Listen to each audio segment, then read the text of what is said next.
Howdy, howdy. Good morning.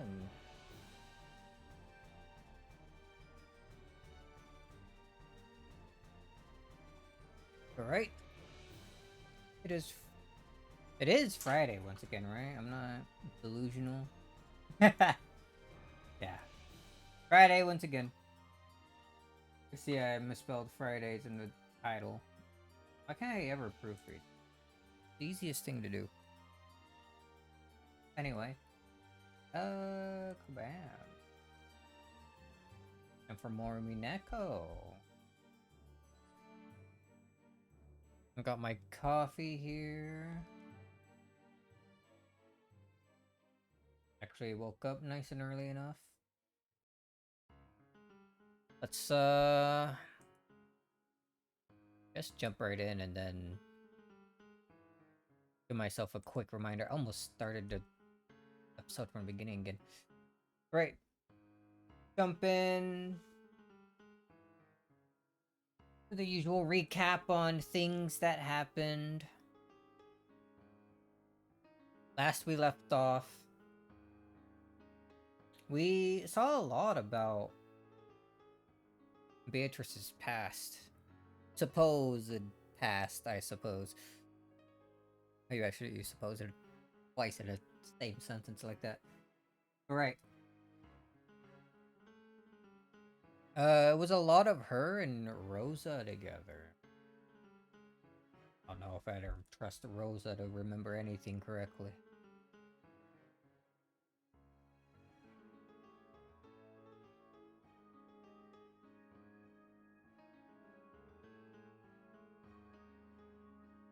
Oh, right, and then we got another line of red text. Which, there's no more than 18 humans on Wakanjima. There we go, that's what it was. I knew it written down. And that... that made, a Battler pretty frustrated, yeah? Flustered? Frustrated? One of them words.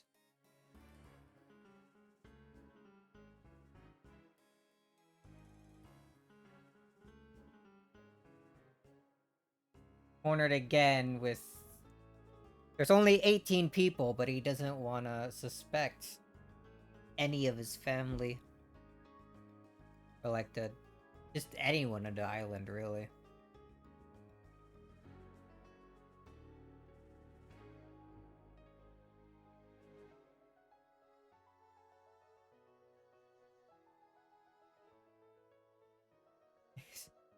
So basically, we're right at the beginning again. So there's not 18 people. Actually, here, let me go back through some of the other red text we have.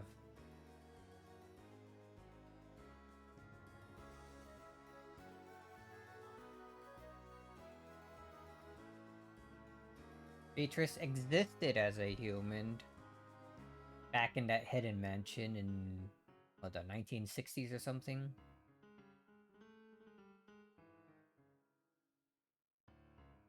Rosa actually had a conversation with Beatrice. That mansion does exist.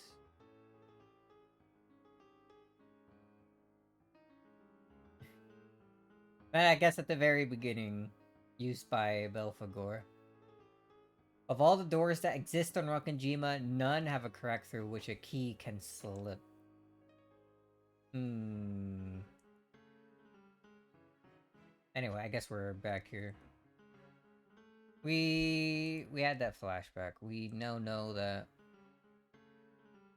there are only 18 people here. And Battler might have to eventually suspect that one of the 18 people that we have here, just not Beatrice. One of the 18 real people have to be the culprit, right? But is that really gonna be how it is. Of course, we always have this to look at.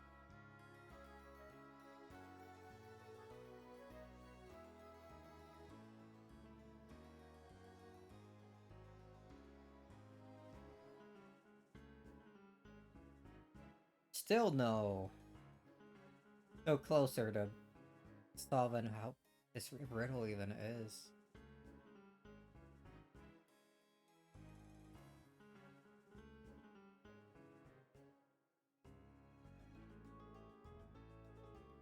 The Golden Land.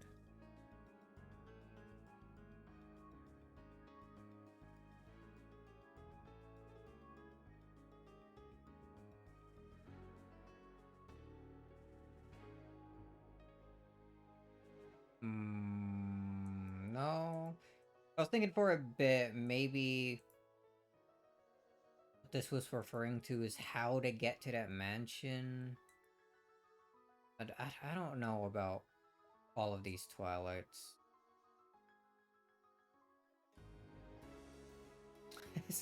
I don't know about how any of that might work in that regard. Anyway, it's just out here. I guess there's not too much. We're at midnight exactly, I think. So the first Twilight should be soon. Yeah. Let's take a sip of coffee and then we'll get started and continue.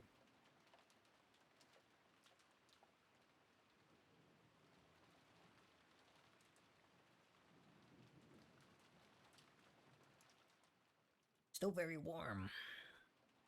Very chocolatey. Very nice. Alright. And we start off with Kinzo here. Well then. That's what I'm wondering. いずれにせよ、わしに残されたわずかの命をトスに値する実に楽しい宴よ。In his dimly lit study, occasionally brightened by lightning, Kinzo kept mumbling and laughing to himself. On the antique clock with the intricate design that had been sitting on his desk, the two overlapping hands tilted to the right and began to slide. The measure of time counted up to 24 and had returned to 0, and had begun to count back again. 時の刻みとは残酷なものよ。24を数えるために1日をかけてたどり着き、そして再び0に戻る。23時59分までは確かに数えただろう。しかし、24時にたどり着くことはできたのだろうか。たどり着けず、再び0時に戻ったと考えれば、それはなんとも虚しいことよ。But perhaps a person's life is the same. You live, aiming for a perfect 24, and the instant you reach it, you return to 0. People will probably praise the departed, saying that he did reach 24, but he most certainly did not. In the end, he's a 0. わしは違うぞ。わしは生きて24にたどり着く。Kinzo's built different. そここそが黄金鏡。ベアトリーチェの住処なのだから。Kinzo had been fumbling around with some tarot cards for some time. It looked as though he was trying to divine his own luck with a contest, doing it over every time he didn't like the result. I don't think that's how that works. The most forbidden action in tarot reading is trying to predict the same thing twice. To do so ridicules the results of fortune-telling, and also desecrates those beings higher than human that gives revelations through the tarot cards. However, Kinzo knew. Tarot cards shouldn't be used twice because, since they're nothing more than a random number generator, reading them twice will naturally cause a different result to appear. Therefore, reading them twice is only forbidden to preserve the mystique of the tarot cards' results. However, that didn't mean Kinzo didn't take tarot reading seriously. Kinzo's interpretation of tarot reading was done in a completely different way. That was to repeat the reading over and over, without giving up in the slightest until he reached a result most favorable to him. The mark he set for his most favorable result would vary, but when he demanded the most favorable result, in a strictly literal sense, it was the same as a simple roulette of luck where he seeked... I guess that's the right word, yeah? Where he seeked an arithmetic miracle.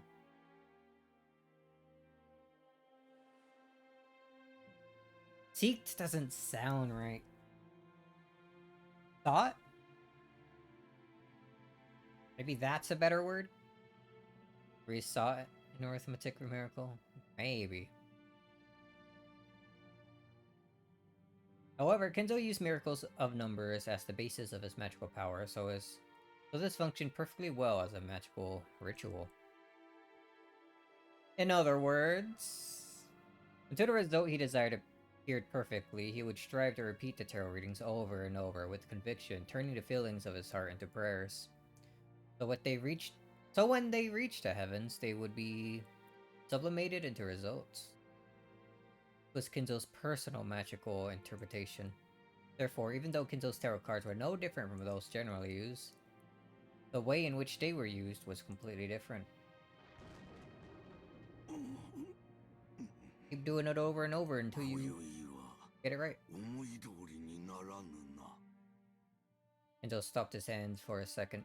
He seemed to not be getting the results he wanted. On the contrary, bad cards that shouldn't show up so often appeared repeatedly, and continued to interfere with the miracle Kinzo wished for.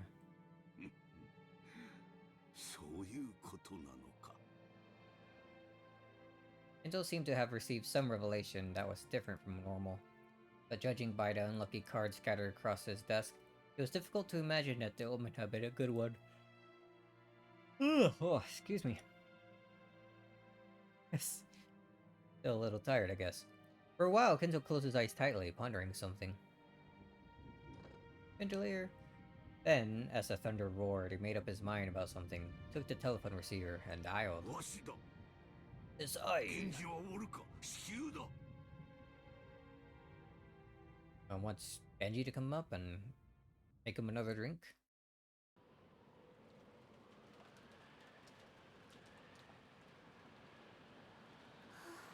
Oh, check the mansion. Shannon POV. In front of the entrance hall, Shannon's once burning face had been cooled off by the frigid air. She had thought that George's proposal would surely come sooner or later. It wasn't as though she hadn't prepared herself mentally. She had answered by nodding. Had she been reckless because of her youth? Should she have thought about her future more seriously? I wonder if my immediate reply made him think I'm a cheap girl. If I at least waited until tomorrow morning, would that at least have shown him I was taking this seriously? Now that she already received a ring from George and kept fidgeting in embarrassment. I should have done this, I should have done that. As she did, she heard the sound of footsteps splashing through puddles, and immediately chased away the emotions welling up inside of her.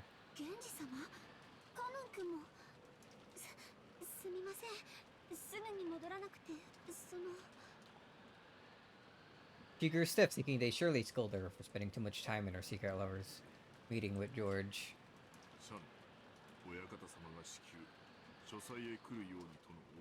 Oh, he wants all of them?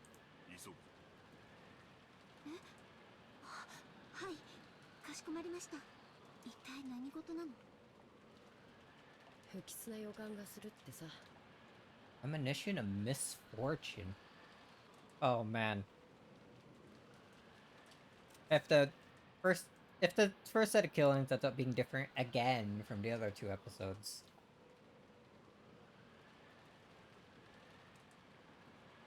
Oh, if it ends up being all the servants this time, that would be truly messed up, I think. Be interesting to see what Cross, Rudolph, and Curie would have to say about the turn of events if they end up living, yeah? But I almost feel like it'll be the same as before. Episode 1, I mean, rather.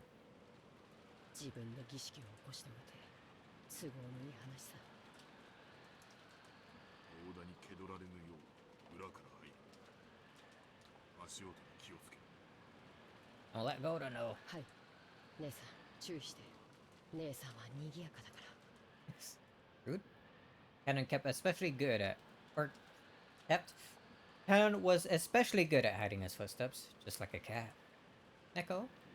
He was able to suddenly be there without anyone noticing and leave in the same way. Or, do we really need an example of this? For example, even though he stepped in puddles, the sound he made was far smaller than that of rain hitting them. Genji also had abilities of that kind. Or rather, those servants called furniture were supposed to be like that. Just like how desks and closets go unnoticed by members of the family. These servants also held it as a great virtue to just suddenly be there whenever they were needed. Compared to that, Shannon's footsteps still strongly asserted themselves. He was also trying to hide her footsteps, but compared to Kenon and Genji, well, you could say she was a little more boisterous. Eventually, they reached the back door and the three of them entered the mansion.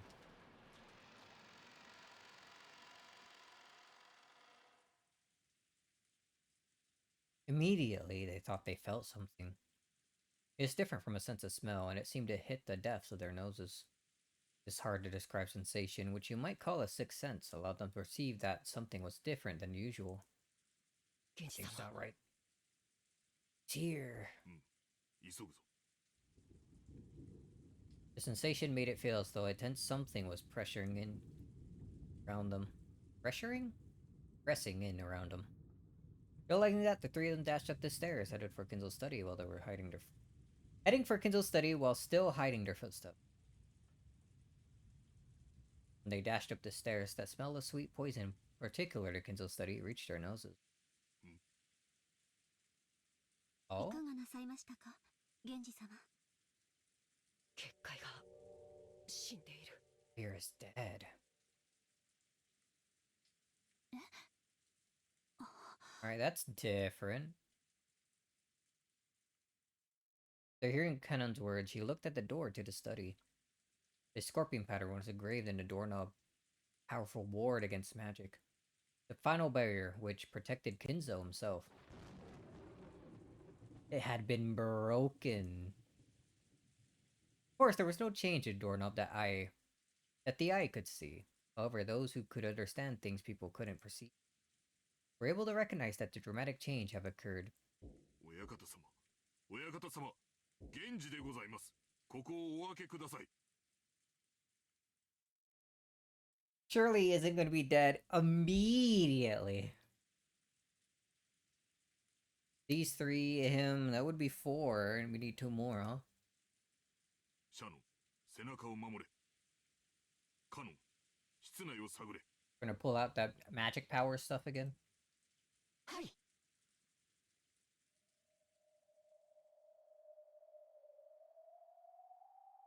Adam put his ear against the door, searching for a presence inside the study.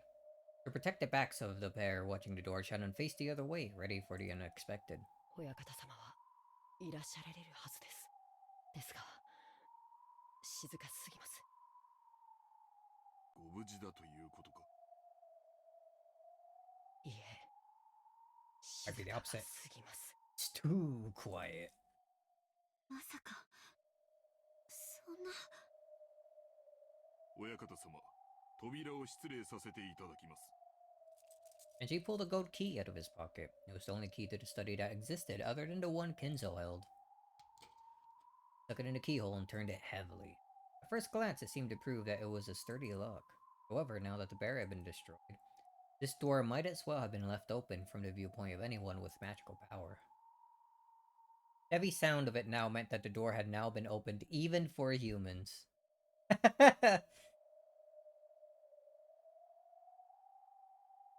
Full use of bold text they've been using. Heavy sound just now meant that the door had now been opened even for 失礼い humans. たします。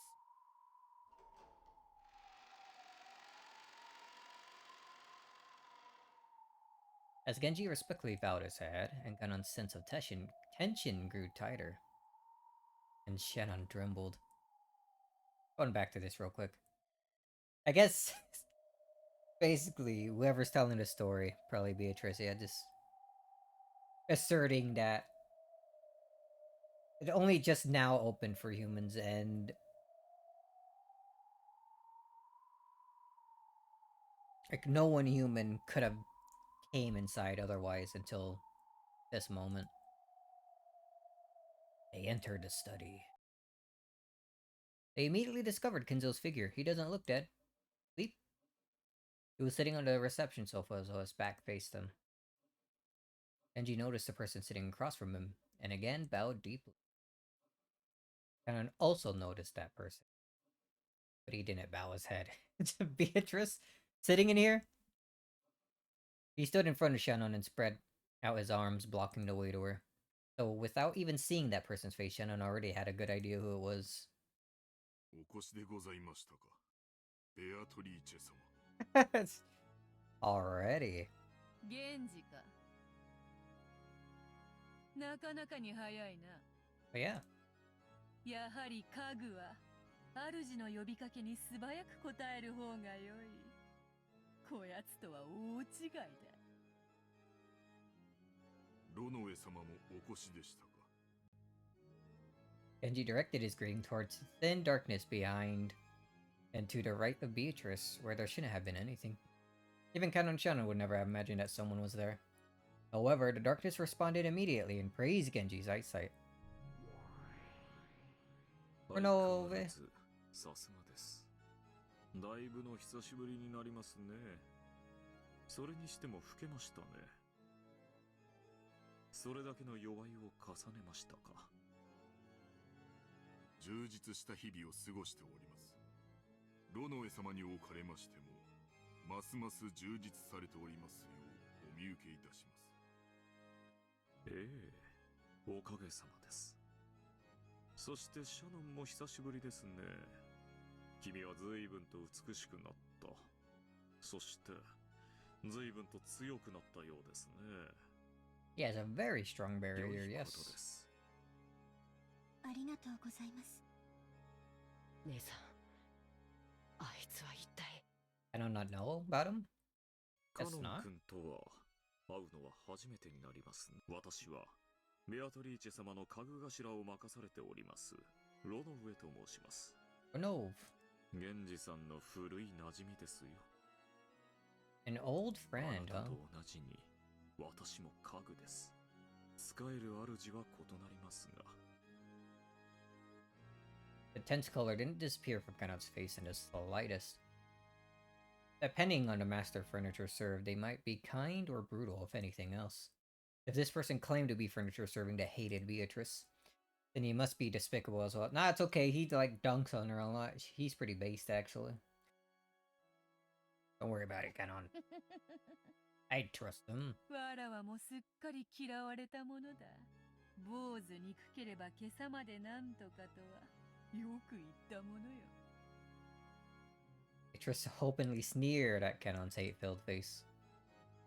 Then Kanon finally realized. Beatrice and Kenzo were having a chess game across the reception table, but Kenzo hadn't even quivered.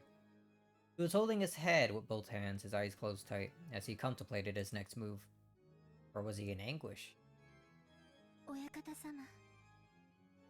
わらわが金蔵に伝えたのは2つ。良い知らせと悪い知らせだった。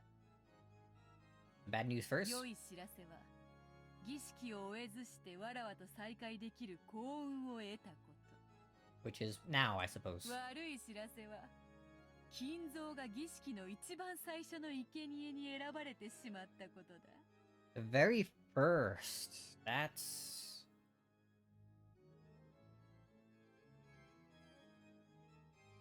That's different. Although, hold on, if we think about it, in episode 1, we didn't know where Kenzo even was. He wasn't seen at all on the...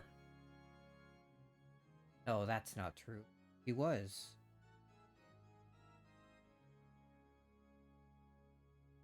Right?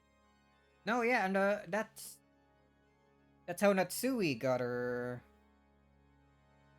confidence, like, boost and whatnot. That talk she had with Kinzo before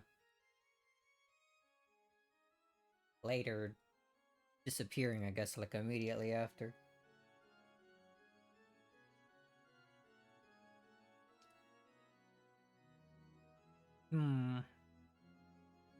So I guess he's gonna be one of the 6?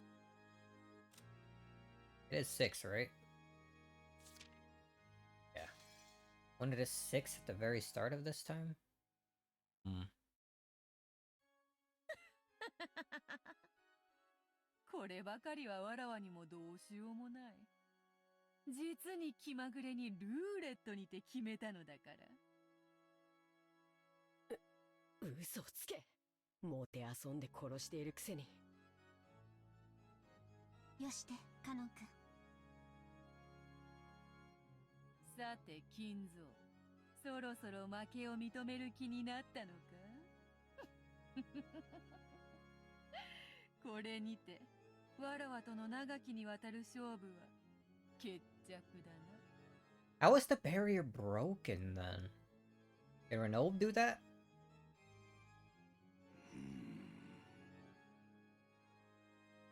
At a glance, it was hard to make out the situation on that chaotic chessboard. However, judging by Kinzo's anguish and Beatrice's malicious confidence, it seemed to be over already. 是非もなし。これもまた一興か。わらわもだ。そなたとの勝負に決着がつくことは万感の思いあれど、もはや恩衆を超える。楽しかったぞ。退屈しない数十年であった。 Beatrice advanced her queen and made her final move, and that checkmate decided it. チェックメイト。これがわらわからそなたへの手向けだ。心置きなく眠れ。ふふふふ。うわははは。ははは。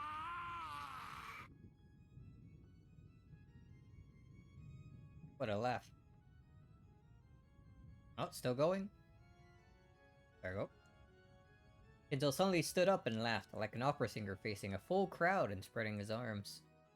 As though he had succeeded in his century-long plan. Oh! Holy! That laugh. That crimson. Crimson flames poured out from inside of him, spitting even out of his mouth, ears, and nose. All at once, his body was wrapped in hellfire. But Kinzo kept laughing. The more he laughed, the more the hellfire spewed from his entire body and began to char him. Those flames became a brilliant light, which dazzling shone on the various magic tools shown throughout the room, making their distorted shadows dance across the wall. What a visual.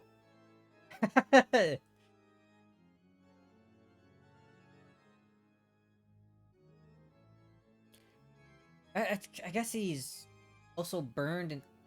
Is he... I don't know. Are they gonna do the thing where they just keep his body around until they need it for another Twilight? So he won't be part of the first 6. But like, what was it? Like the 5th Twilight or something instead? The shadows look like the dead in hell watching over Kinzo in ecstasy as he burned. And for the one who had made a contract with the witch, it was an extremely fitting end. In accordance with those terms,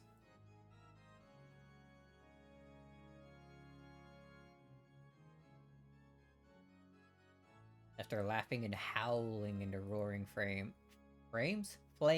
for some time, Kinzo flopped to the ground as if he was a puppet whose strings had been cut.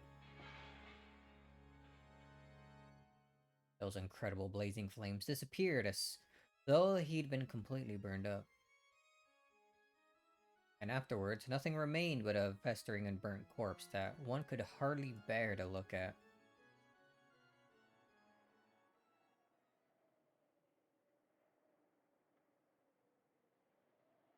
Mukoi. お前が言うか。ふさわしい死に方だと思っているくせに。なぜお前が姿を現している？ Ceremony, stupid. 僕たちに何か用だとでも言うのか？よしてカノン君。ベアトリーチェ様を挑発してはダメ。すっかり怯えさせてしまいましたね。わらわはつくづくカノンとは仲良くなれぬようだ。そう嫌いでもないというのにね。Beatrice grinned, Brennan violently averted his gaze. Obviously unhappy, his reaction was so different from what he wanted to do that it made the witch and her butler laugh. カノン、 On, ベアトリーチェ様の御前であるぞ。 show respect. 言葉遣いに気をつけなさい。ああ、構わぬぞ源氏。好きに言わせてやれ。わらわは寛大である。何が寛大だ。わらわは死にゆく者にはいつだって寛大である。That means you're gonna die next. And was taken aback by that creepy laughter. Beatrice wasn't there just to take Kinzo's life. First Twilight required 6 sacrifices. Kinzo alone wasn't nearly enough. And they just casually walked in here. 安心せよカノン。そなたらがここに訪れたから生贄に選ばれるのではない。That would have been interesting, though. 生贄に選ばれているからこそここに呼ばれているんじゃ Oh, ない。 alright, never mind. They are gonna die immediately. Alright, there we go. なんだと。 Honey, your instincts were good enough to spot her meaning instantly. 6 sacrifices required for the first Twilight. After Kinzo, how many more would need to add up to 6? This mansion, the number 5, instantly made them think of the number of servants here. それがお望みですか。 Yeah, what is it actually just gonna be Kinzo and then Genji, Shannon, Kanon, Goda, Kumasawa? All of the servants? Leaving just Nanjo, the kids, and the parents?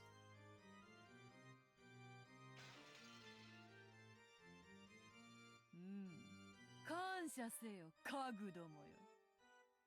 そなたたちの苦難の日々は今宵ようやく終わりを迎えた。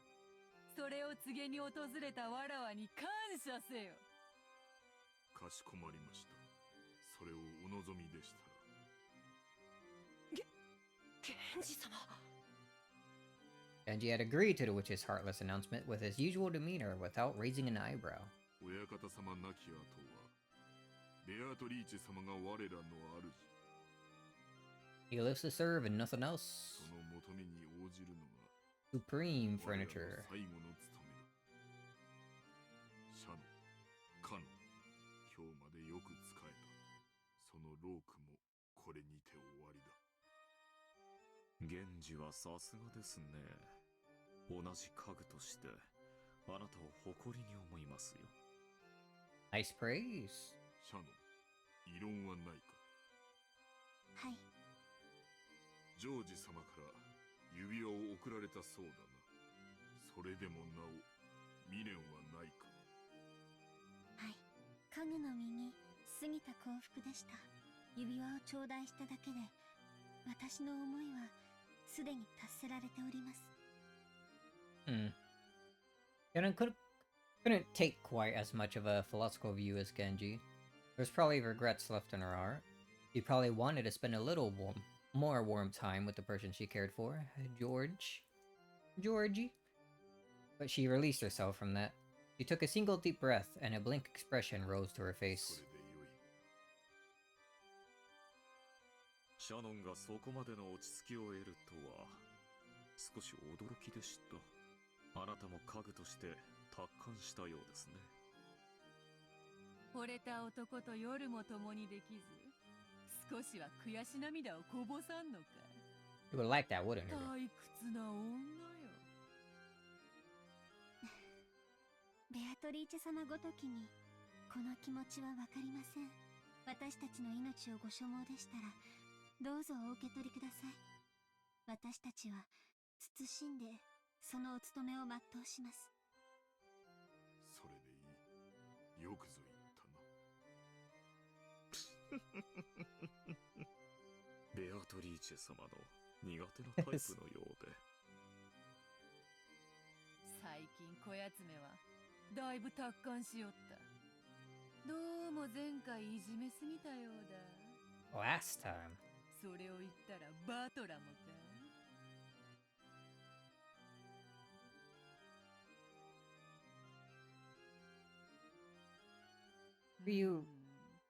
What do you mean? Hold on.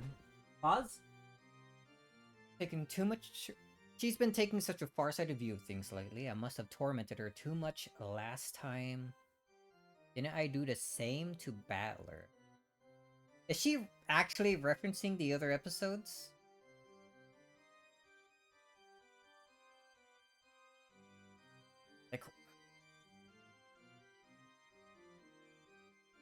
Like what happened in episode 2?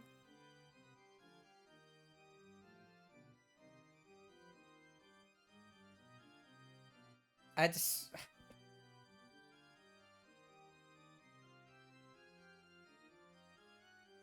does that mean Battler isn't only one, like, going through this over and over? Like, obviously when they're in this like, purgatory... How do I explain this? When they're on Rokkenjima here, like, redoing the days again, it's not like they can just talk about it. They seem to be themselves as... like, when they first arrive, for the most part. Yeah?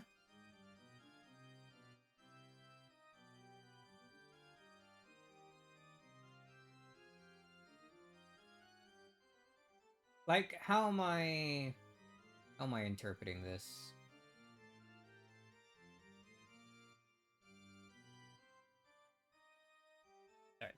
It's a lot of thinking that goes on. It seems to be during each game, it's almost like they're watching the events unfold, but they do have some control over what actions they end up taking throughout the game.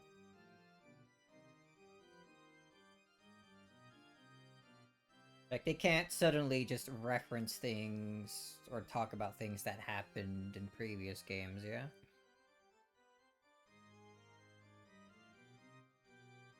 Oh, what an interesting line.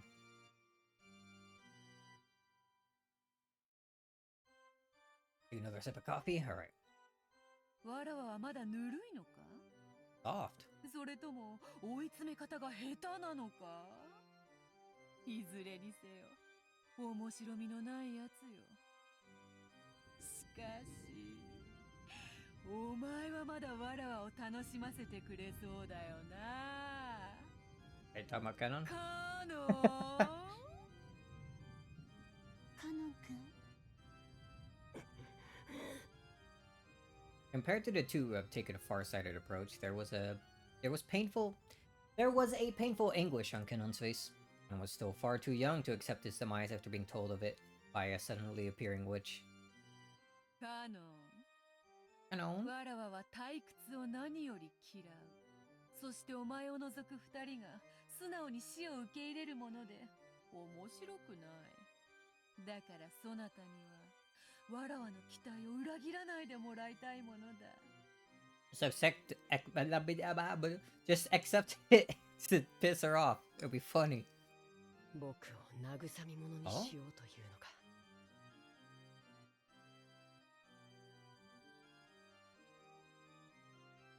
What's up with...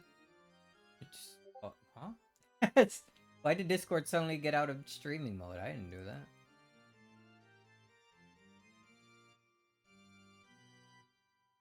Like it didn't detect in OBS anymore.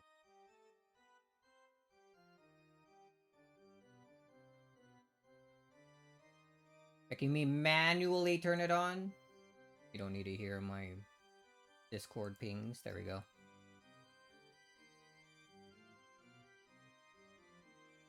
Should have been me. kind of realized that he was being provoked.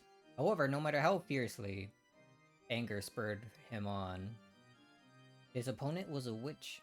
He was furniture. He hadn't had a chance of victory from the beginning, but the witch was expecting that he'd struggle in vain and writhe about. I was even looking forward to it. Just think about how that was frustrating enough to get his blood boiling. Was disappointed the witch by refusing to resist like the other two. The only way he could strike back at her? Himself do it.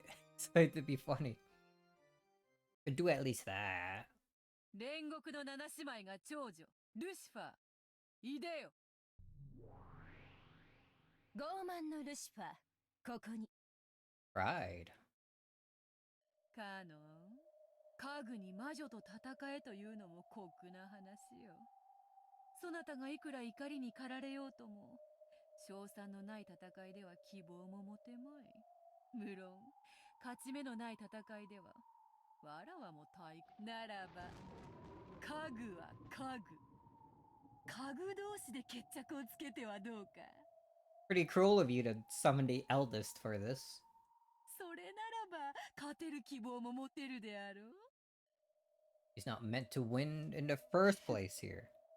恐れながらベアトリーチェ様、私がそのような出来損ないの家具に劣るようなことがありましょうか。 Wow, rude. Take that canon? Hold on. Sorry, I'm getting distracted by a lot of stuff. We get a new mouse soon. こんな可愛い子に私が万一にも負けるようなことなど。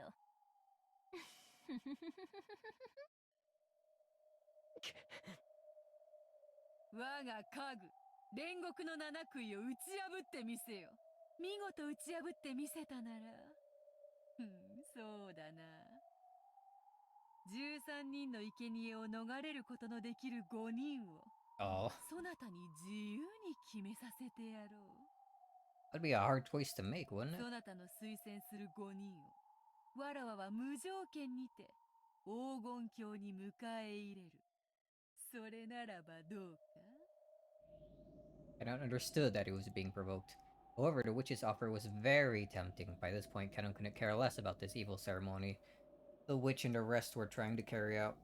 On the contrary, it was much more important that he remain alive so he could be invited to the Golden Land and have his wish granted by Beatrice there. そなたは家具は嫌だと泣いたな。そなたの望み叶えてやろうぞ。枕を濡らしてまで望んだ人間の体を与えてやろうぞ。どうだ。そうすればジェシカとも結ばれるぞ。おお、ちょうどよい。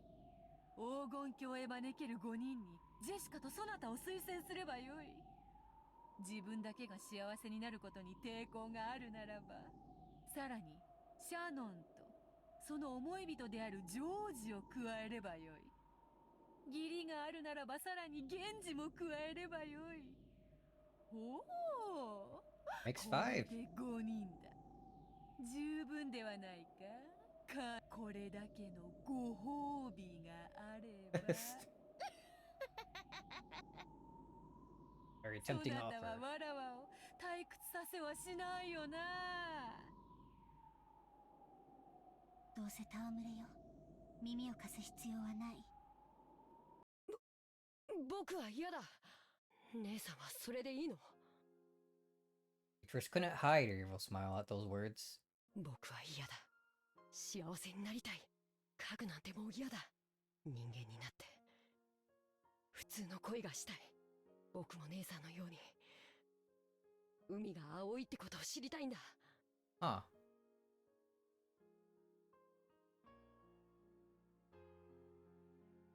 Want to know that the ocean is blue like you.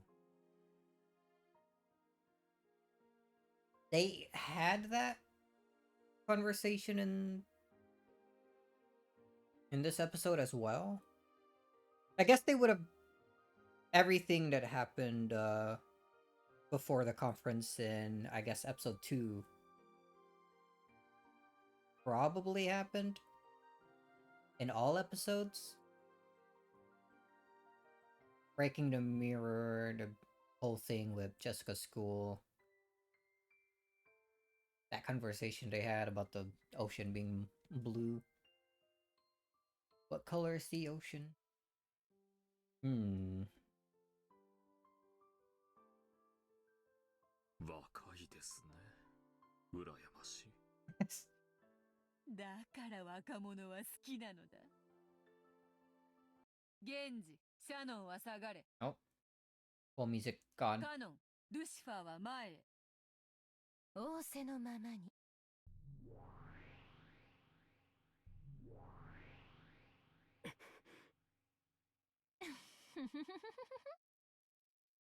気に入らないわ。ベアトリーチェ様は無理でも。私にだったら勝てるかもしれないという見下しが。最高に気に入らないわ。Oh, come on. It's alright. Now I just want him to win. It would be so sick. That was probably humiliating for Lucifer. At the same time, she was also happy that she was lucky enough to have this adorable prey all to herself. 来い。魔女の家具。 He's put up a good fight. Land a hit. いつまでも Maybe 僕 two. を見くびることができると思うな。 Sword time.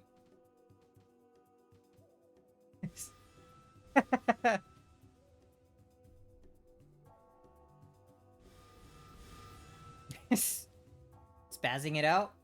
Hit him with the strobe. Oh? Oh, she's getting mad. Oh, now he's hitting her with the strobe attack. さあさバトラー。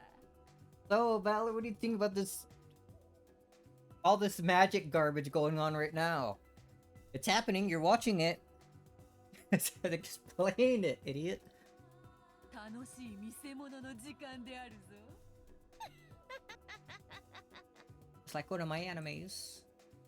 くそ、またおかしなことになりやがった。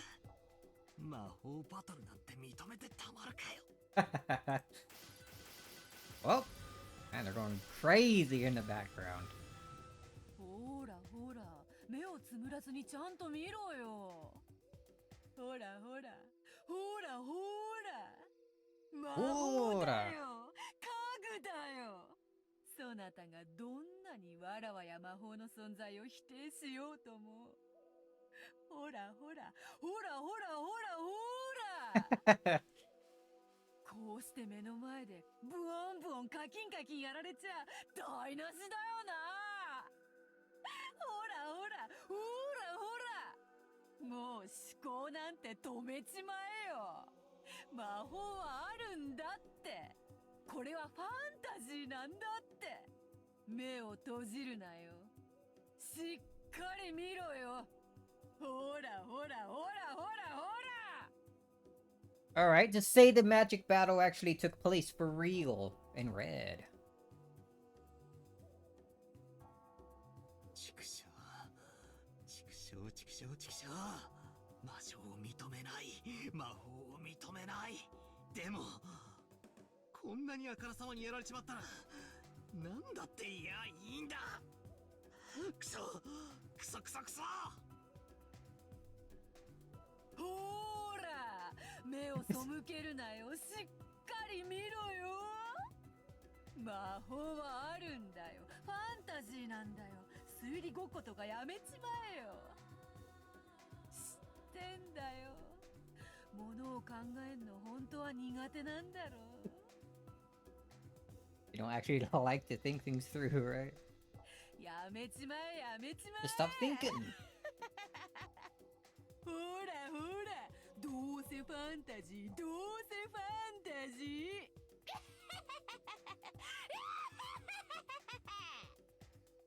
うるせえ、うるせえ、うるせえ。俺に話しかけるんじゃね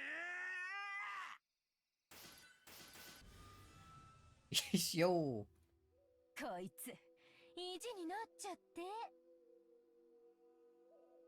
私になら勝てるなんて思い上がりをしたことを今すぐ床に這いつくばって謝ってごらんなさい。 You're the one who apparently can't beat him.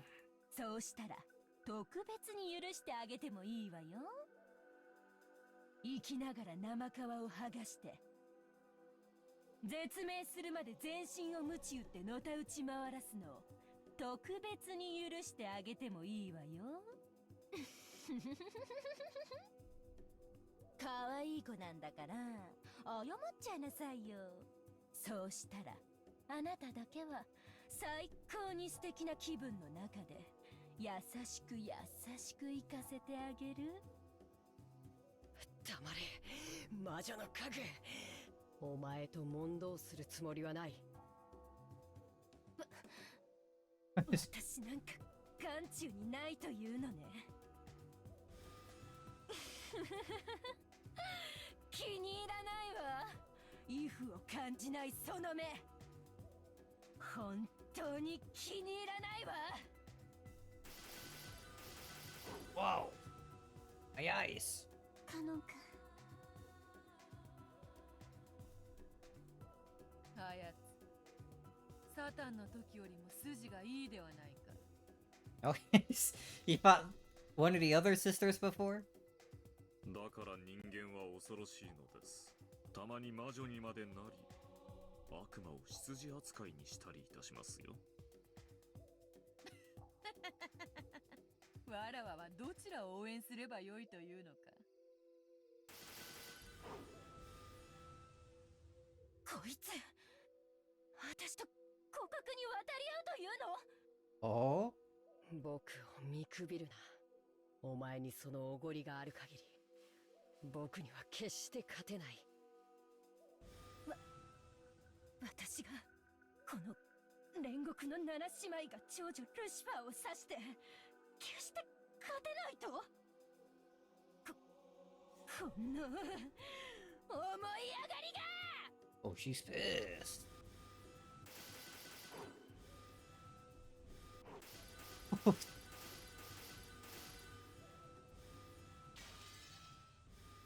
Oh.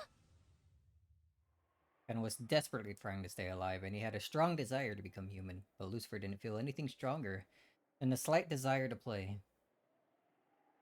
So that led to an inedible result. It was a result that could be reached by the power of humans.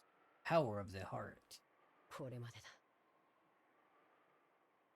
お前は僕に決して勝てない。 The glowing red curve extended straight out from Kenon's arm, pointing at Lucifer's throat, just beneath the tip of her chin.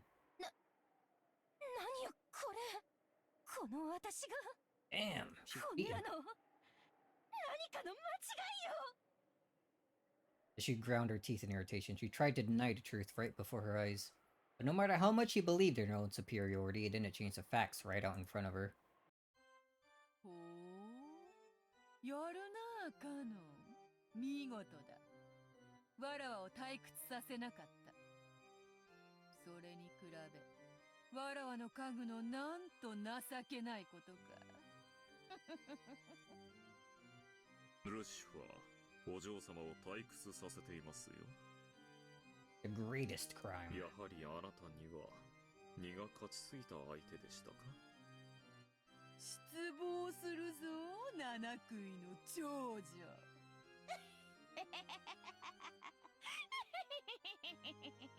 It would seem like a mere rebuke to an outsider.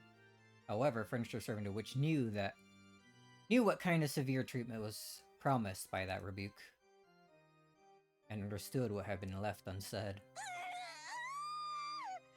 この出来損ない家具が！ There she goes. She howled, abandoning her last bit of pride, and made her body explode, exposing her true form. That form was a demon stake, which bounced off the wall surrounding the room. よくも私にここまで恥をかかせたな。殺す殺す殺す殺す。このぬるまが私の姿をもはや追うこともできないくせに。もう遊ばないよ。本気で怒ったわよ。お前の心臓を一撃で貫いてやるよ。 Sore loser. ぶっすりざっくり貫いて真っ赤な血の噴水を天井にまで届かせてやるよ。死ねー。カノン君、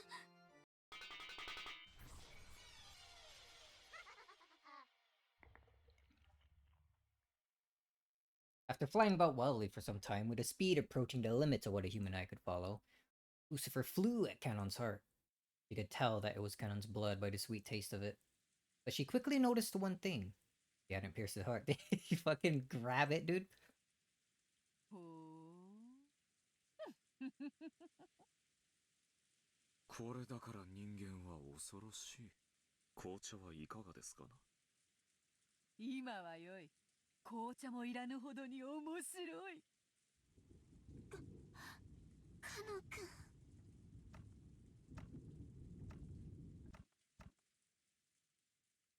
おごったな。だからお前は僕に勝てないんだ。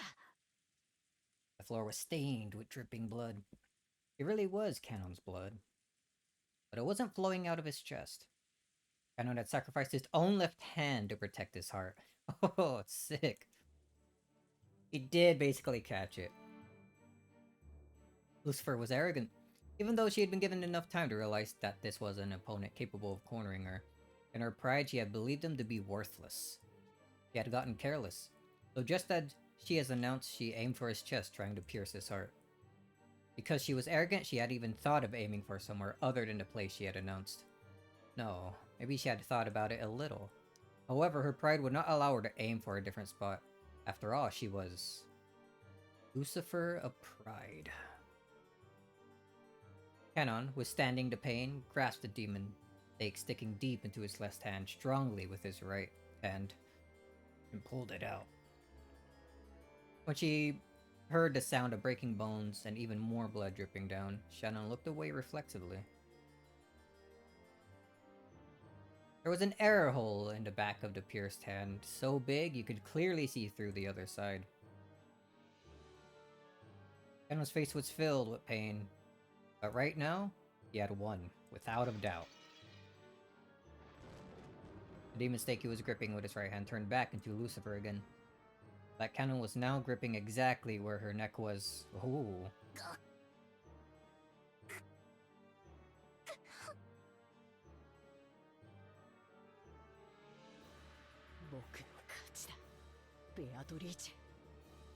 Cannon didn't hold back at all with the hand gripping Lucifer's throat. She had challenged him again after the fight had already been decided. Cannon had no obligation to be considerate. But even so, Cannon released the witch's furniture. Was this his naive humanism, his pity for another furniture, or a final bit of respect to the witch? In any case, when she was released, Lucifer fell face down on the ground, retching and moaning over the pain in her throat. お見事ですよ、カノン。あなたの奮闘により、金蔵の研究の正しさが一つ実証されました。Way to go, Canon. Renault was clapping his hands to Canon, who had won at great cost and had a wound on his left hand that wouldn't close. Renault's applause only felt like mockery. 人の心はあらゆる可能性を秘める。いやはやこれだから人間は恐ろしい。あっぱれであるぞカノン。そなたは勝利した。見事だ。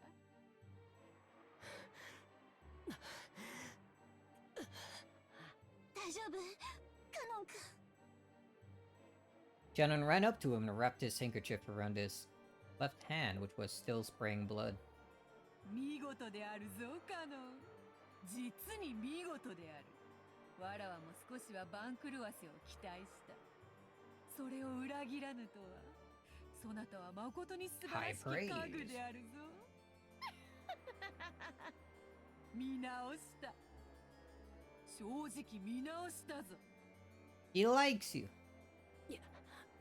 約束を忘れてはいないだろうな、ベアトリーチェ。もちろん忘れてはおらぬぞ。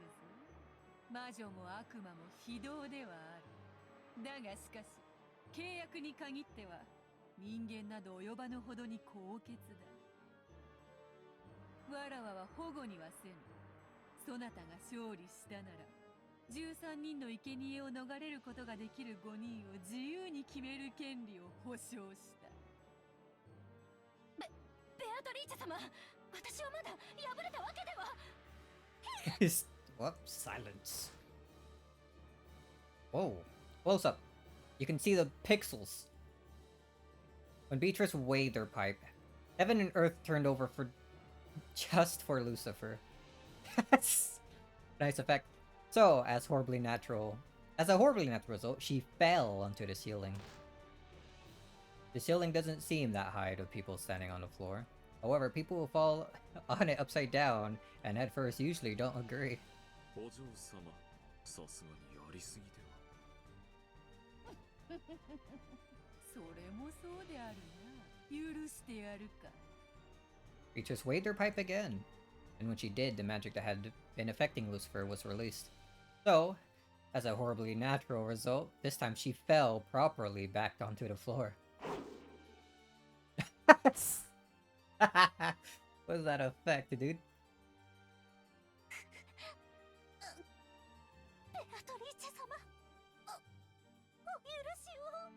It wasn't that bad, he just fell twice. 何を怯えておるか。わらはもはや許したぞ。さてカノン、続けようではないか。何をだ、まさか彼女にとどめを刺せとでも言うつもりなのか。 What's the issue? ああ、違う。まだ終わっちゃいないだろうが。何をだ、はぐらかすな。わらわは確かにそなたと約束したぞ。わらわの家具、煉獄の七杭を打ち破ったならとな。 Oh, you defeated the toughest one, right? What's 6 more? さあおいでなさい、煉獄の七杭。不甲斐なき長女の6人の妹たち。 Worthless. A lot of laughing.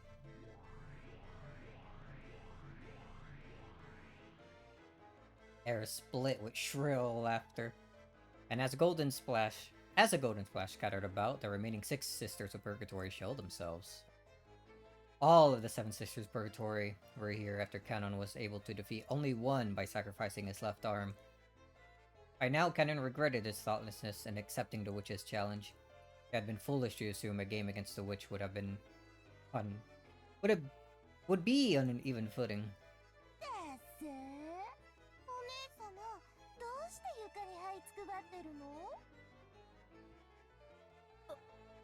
お前たちだからお姉様はダメなのよ。少女を偉そうに名乗るくせに上っ面だけなのよ。まあルシファーお姉様一人の集体が私たちへの評価を下げるのよ。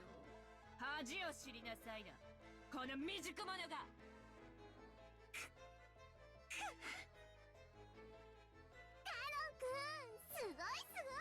Oh, praise. でもいい気にならないことよ。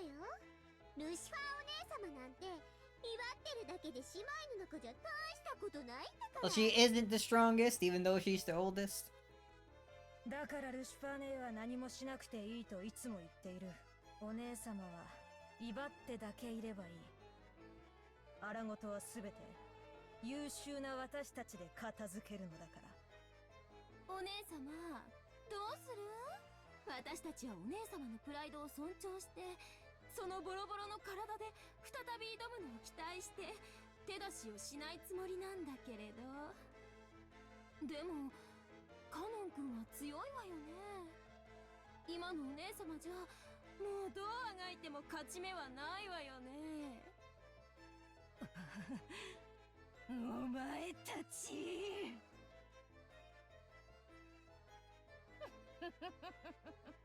やれやれ、いつも賑やかな姉妹たちであるな。今は仲違いをしている場合か。そなたらは7人揃ってこその煉獄の7姉妹であろうが、仲良くしてわらわの仕事を遂行せよ。迅速にな。ねえルシファーお姉様、私たち妹の力が借りたいなら言ってよ。お姉様の口から助けを求める言葉が聞きたいの。私をこれ以上苦労する気か。愚かでひ弱で見苦しくて情けない。この長女のルシファーをどうか妹の皆様お助けくださいってねえ、聞かせてよ。それを聞かせてくれたら助けてあげる。それでいいわよね、みんな。お前たち、おのれ。 The Seven Sisters of Purgatory unanimously closed in on their worthless sister, abusing her. Even Canon, who had been fighting for his life until a second ago, couldn't bear to look at it. 私がそのようなことを口にできるものか。早くせよ。どうせお前一人では拉致があかぬわ。早く七姉妹にてカノンを撃て。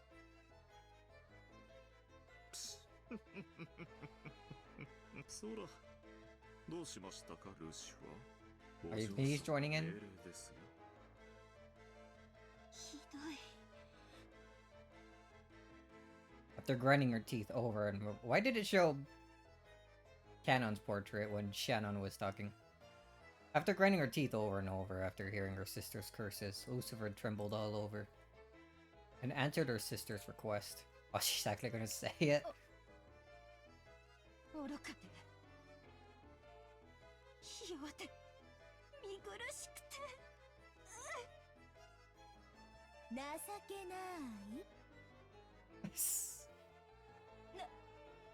情けない。この長女ルシファーをどうか。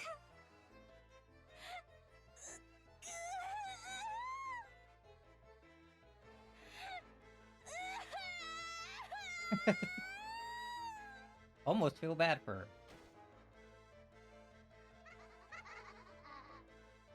The girl known as Pride was finally unable to endure the words she was saying and broke down crying. However, the 6 younger sisters kept giggling cold-heartedly.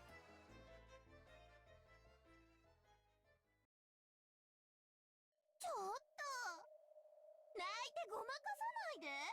まだ言い切ってない。もう十分だろう。さあ姉妹たち、我らの力を見せてやろう。私は全部聞かなきゃ満足しないわよ。ほらほらお姉様、続けてよ。もう十分よ。さあ、この屈辱は姉妹全員の屈辱。 Music go. 生かして返しはしないわよ。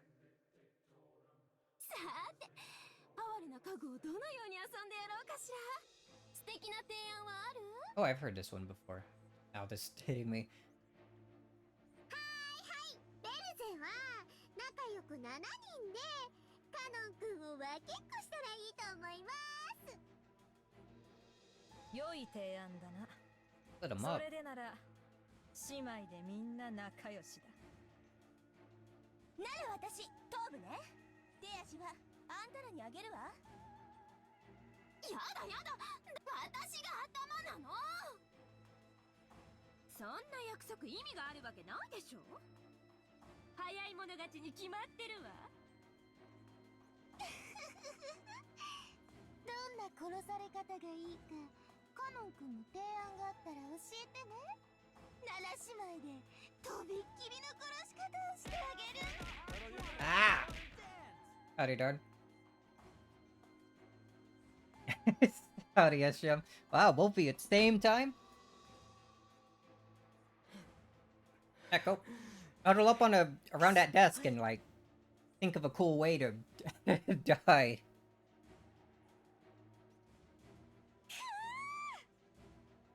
こ Or こ Lucifer. まで恥をかかせたんだもの。八つ咲きでも足りない。百咲きにしてくれる。行くよお前たち。 Whoa, so many.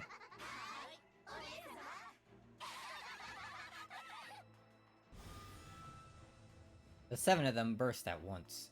They had no intention of playing or boasting. This time they would genuinely follow their master's order. take Cannon down swiftly, and then Cannon still overpowers all of them. It's so badass. The seven sisters jumped around the room faster than the eye could see, examining how they could best kill Cannon. They tortured Cannon with their cruel giggles, sometimes making a close pass at him. Kept scraping his arms, shoulders, and cheeks, gradually carving red letters into his body. Letters? At that moment, Shannon dashed up behind him, holding onto him, but she blocked the way to his body at least a little. Ooh, barrier time.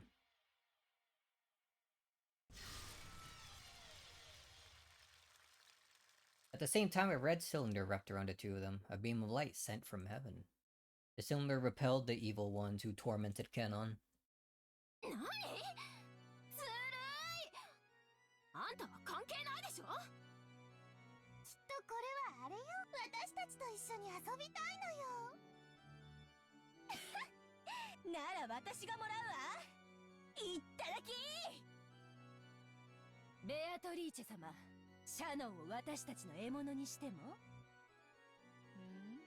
ああ、構わんぞ、好きにしろ。お前たちの悪事記にはカノン一人では足らなかろうしな。Gluttony. ありがたき幸せ。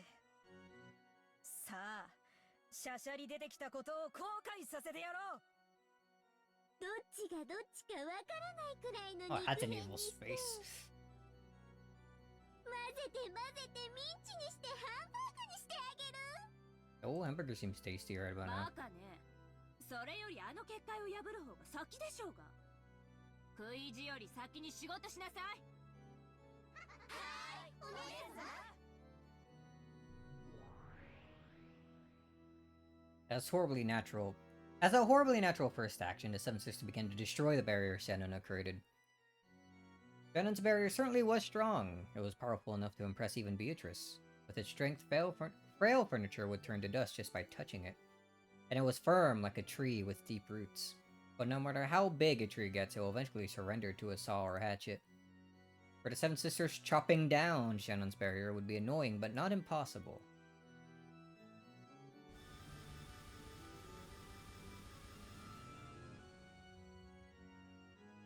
A sound like beetles jumping about grew even fiercer and filled the room. The red barrier began to be cut up and eroded away as though with a hatchet. A chainsaw by now.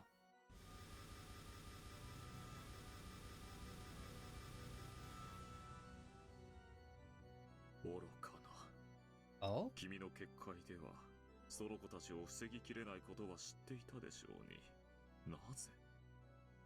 見過ごせないからです。 As Shannon covered Cannon, who was already at its limit, sprawled on the floor, she spoke back resolutely. シャシャリでなければ眠るような死を与えてやったのに、なぜわざわざ七姉妹の前に身をさらすのか。死は同じではないぞ。苛烈な死は死してなお苛むぞ。どうぞお好きなように。あなたがしたいことを好きにするように、私もしたいことを好きにしたまでです。Another jab at her. Yes. どうにもそ He の hates it. このところ面白みに欠けるな。恋というやつは達するかどうかのあたりが一番面白い。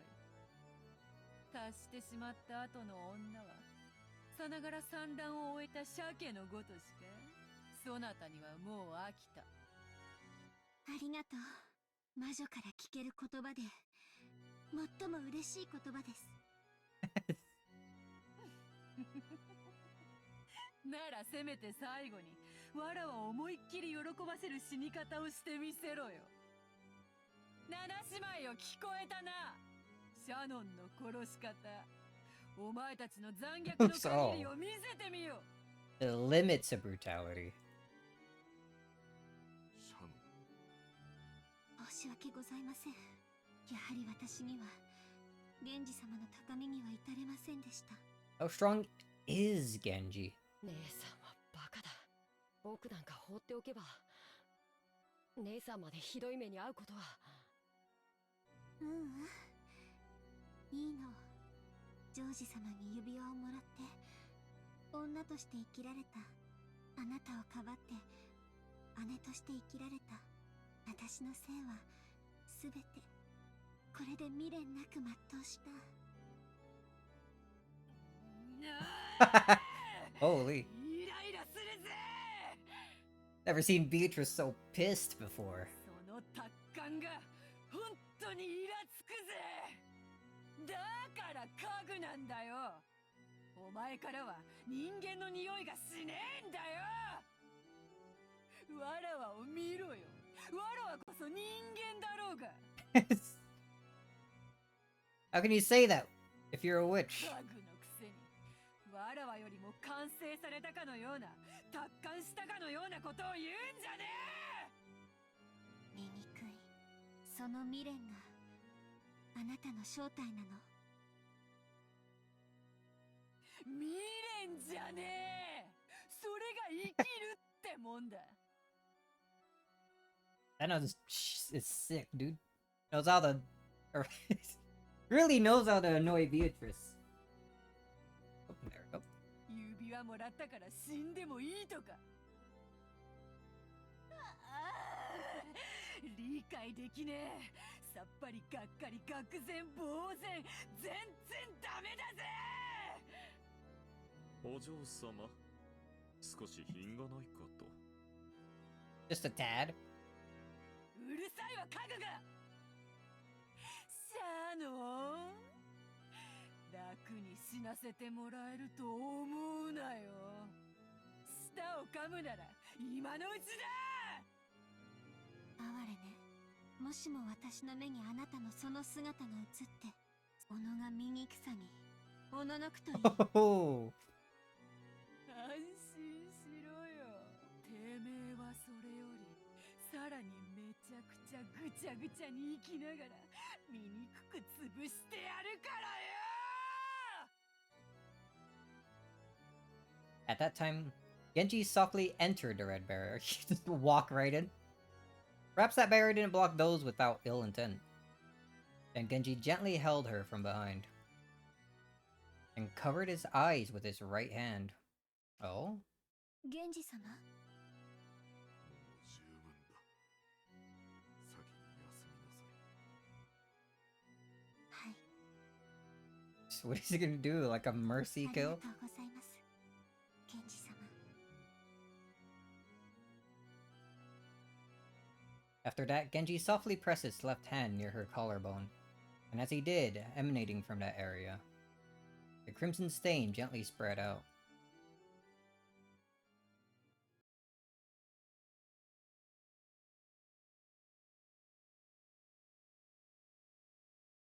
And Genji removed his hand. Bright red, fresh blood oozed out of there. It only happened for the first instant, and it was shaped like a crimson rose.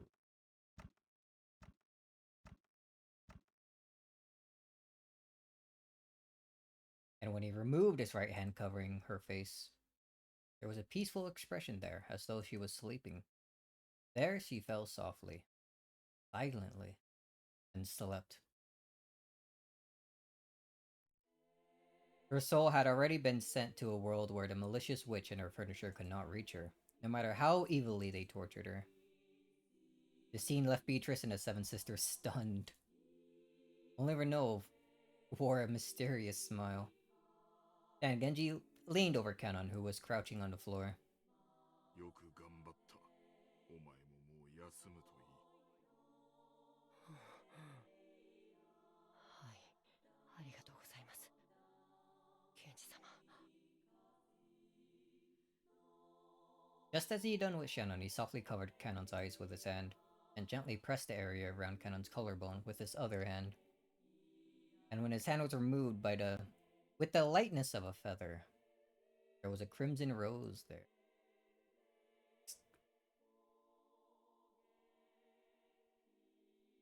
That rose shape quickly turned into the stain of a bright red blood. A bright red blood pouring out. Man, what is Genji's power level, dude? 何よそれ。つまらぬやつ。生命の風船は針にてつき、威勢よく割るから面白いのだろうが。見事です、源氏。それでこそ家具です。ありがとうございます。それではベアトリーチェ様、ロノウェ様、これをもって私の最後のお務めとし、おいとまをさせ。わらわの楽しみを勝手に奪いおって。No fun allowed. この二人をギッタギタのぐっちゃぐちゃにしたかった分、そなたがそれを変わるのであろうな。Beatrice faced him with an unsatisfied expression, but Renov spoke quietly to Genji with a soothing smile. ご苦労でした。あなたは私の最高のしもべです。これまでの労をねぎらうに値する安らかな眠りをあなたへの。That's おい、勝手な真似を。 too late! When Renov snapped his fingers, Genji slumped to the floor like a puppet with his strings cut. Suddenly, and yet gently, he crumpled, falling into a sleep that no witch could call him back from. It's based. Based Genji, based Renov. Renov. Sick. It was as filled with kindness as the sleep he had given Shannon and Ganon.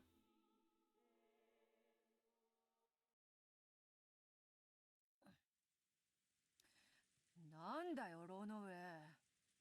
拍子抜けでつまらぬぞ。お嬢様は偉大なる大魔女ではございませんか。この程度気に留めるほどにもございませんよ。シャノンごときの挑発で頭に血を上らせるなどらしくもない。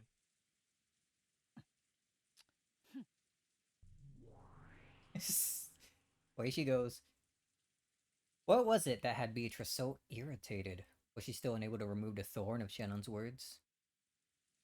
Renov laughed lightly as though lamenting the complexity of humanity and a woman's heart and ordered the seven sisters to go. After all, there were still 2 sacrifices left for the first twilight. The seven sisters disappeared in ecstasy. What an interesting scene. Oh, that happened at like 3 a.m.? No, that happened at like 12:15 rather. I can't read the freaking hour and minute hands properly, I guess. Like about 5 minutes later, I'll find Goda and Kumasawa. Goda was doing the nighttime rounds. Rangajima had always been empty except for the Ushiramiya family household. So checking that the doors and windows were all closed had no real purpose, just something to do. However, ever since the time Natsui had condemned such an attitude as being careless, the nighttime rounds had become part of the servants' daily routine. In the first place, Natsui had ordered this because of the occasional witch disturbances. Occasional. Everyone who came and left this island knew about the legend of Beatrice, the witch of the fortress. Fortress? Forest? Freaking combining Beatrice and forest.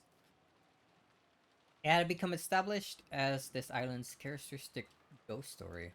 Because of that, it was only natural that some people would claim that. When they thought they were alone in the mansion, they would hear a strange sound or see a shadow of a person. However, when that created a little too much of a disturbance and reached Natsui's ear, she made a fuss, thinking that some suspicious person might be entering and leaving. Who? There's apparently no one else on the island. Apparently she had roused all the servants and had them check her at the mansion. Because of all that panic over the witch had happened before Goda's arrival, he had only heard about it from the more senior servants. Ghost stories like that could be found in any workplace. Even at the hotels and restaurants Goda had worked at, there had been plenty of them. So he had heard about that story on this island. He had given a forced smile, saying, "Ah, so they have that kind of thing here after all." That forced smile aside, he had figured that when in Rome, do as the Romans do, and had taken it seriously. Goda went along with it on the outside, but in his heart, he had assumed it to be a childish trick. At first, that is. これは確かに不気味ですね。なるほど。過去の使用人たちがいろいろと騒ぎたくなる気持ちもわかるものです。He could understand how someone doing the rounds on an eerie night like this might believe they seen a ghost if they saw a lace curtain waving in a breeze from a window that hadn't been closed. 肖像画の魔女をバカにするとたたりがあるか。大怪我をして辞めた使用人もいるらしいし。怪我は勘弁だな。俺もこの年だ。二度とこんな厚遇の職場には恵まれねえだろうよ。ああ、肖像画の魔女様、真面目に働きますんで、一つ穏便に頼みます。Oda prayed to the portrait, his hands together as though he was at a Shinto shrine. And it happened. At that time, he thought he heard a sound. The kitchen? That the sound of something metal falling to the floor? Maybe a mouse or a cockroach had come out and knocked over some... A cockroach? Yeah? Can a cockroach move an entire dish? No, how could that be? It was usually cleaned thoroughly. Thinking to check out what that noise had been, Goda entered the kitchen. He turned on the kitchen light, and when he did, he heard a strange sound. Clink, clink. To a cook like Goda, it felt like the lid on a pressure cooker or something shaking. Surely, there wouldn't be a pot on the burner when no one was in the kitchen. Even if someone was using the gas, walking away from it would be quite dangerous, in case Goda decided to inspect the area around the gas terrain.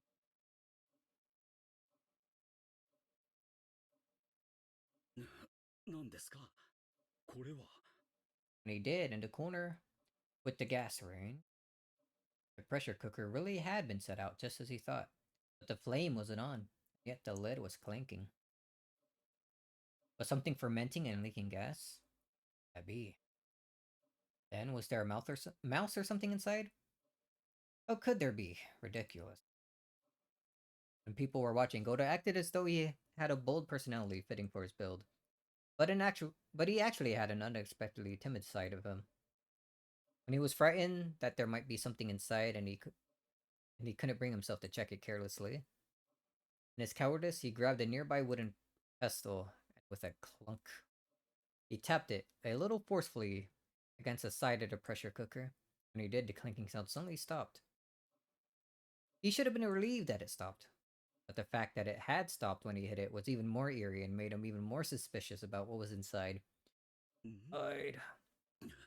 Open it. この世に怪奇現象なんて存在しませんとも。そんな魔女も魔法もそんなもの存在するわけがない。Oh, Beatrice might not like that. すべての現象は科学的に説明できるんです。お化けも魔女もいてたまるもんですか。He repeated that many times, trying to build his own confidence. The gap between what he was saying and what he was doing was quite comical. 何が魔女だ、何が魔法だ、たたりだ。そら、正体を見せてみろ。そら。He removed the lid of the pressure cooker, and lying exposed there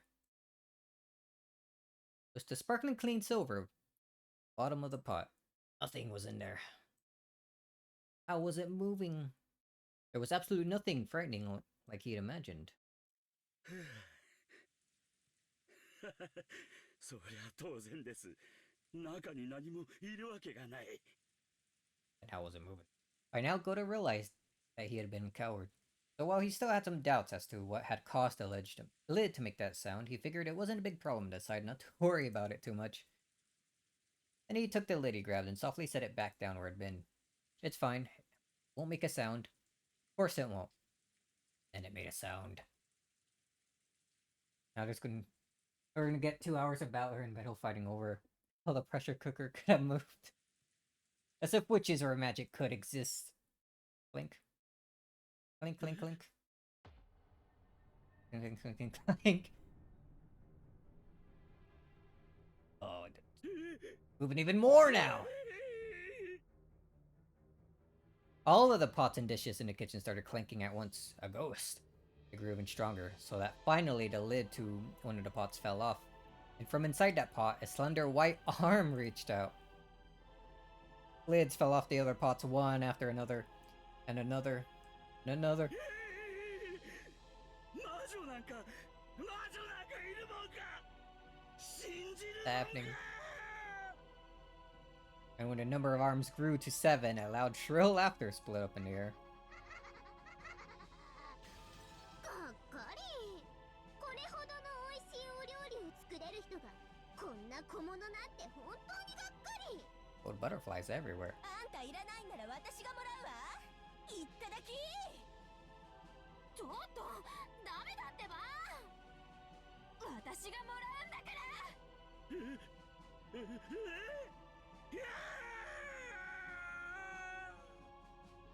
Oh, there goes Goda.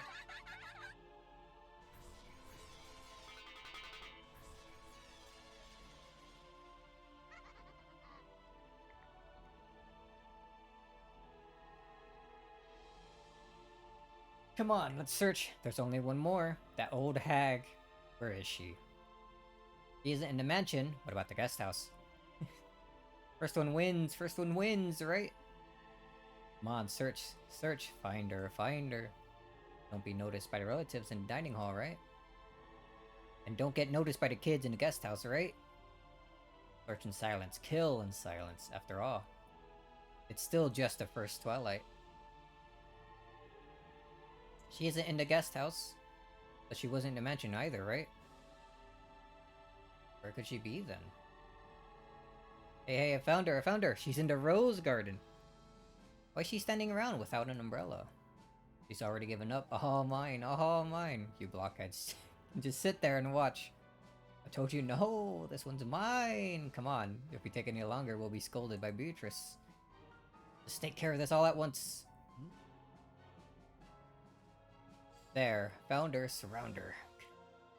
Come on, let's get along and do it all at once, okay? Oh! Kumasawa actually pretty strong?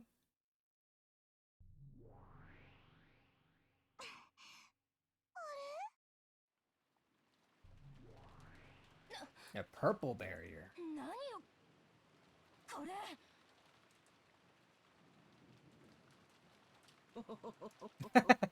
やんちゃなお嬢さんたちだこと。あの子のお友達かしら。At child?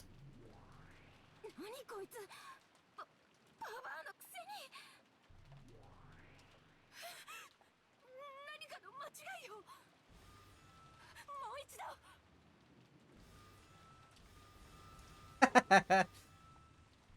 Holy shit.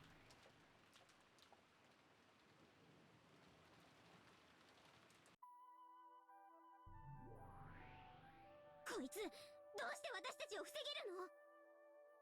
His power scaler's in shambles. Now she's old, so of course she's like insanely strong. Just like Genji.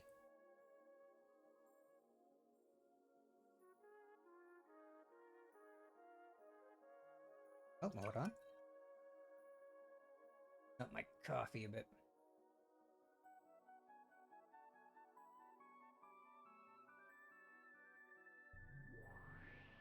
どいて。もう一度よ。何度やっても無駄だ。この誤人できる。私はあの子を待っているのです。どうか呼んできてはくれませんか。 Oh, Beatrice? そのようなデッチボークを私たちがすると思う。 Oh, can you break the barrier?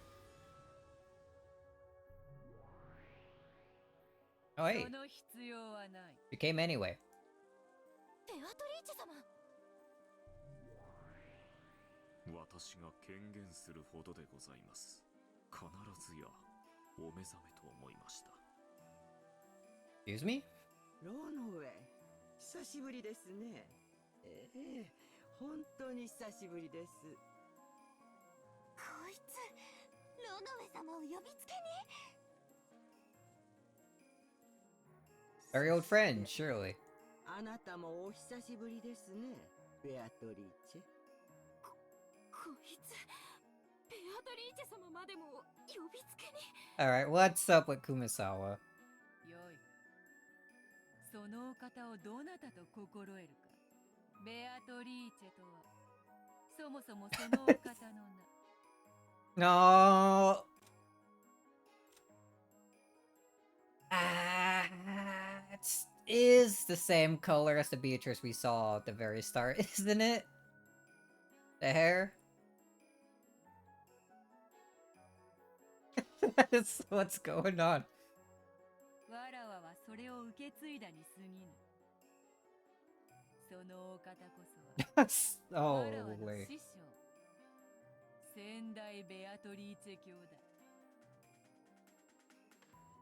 先代ベアトリーチェ教。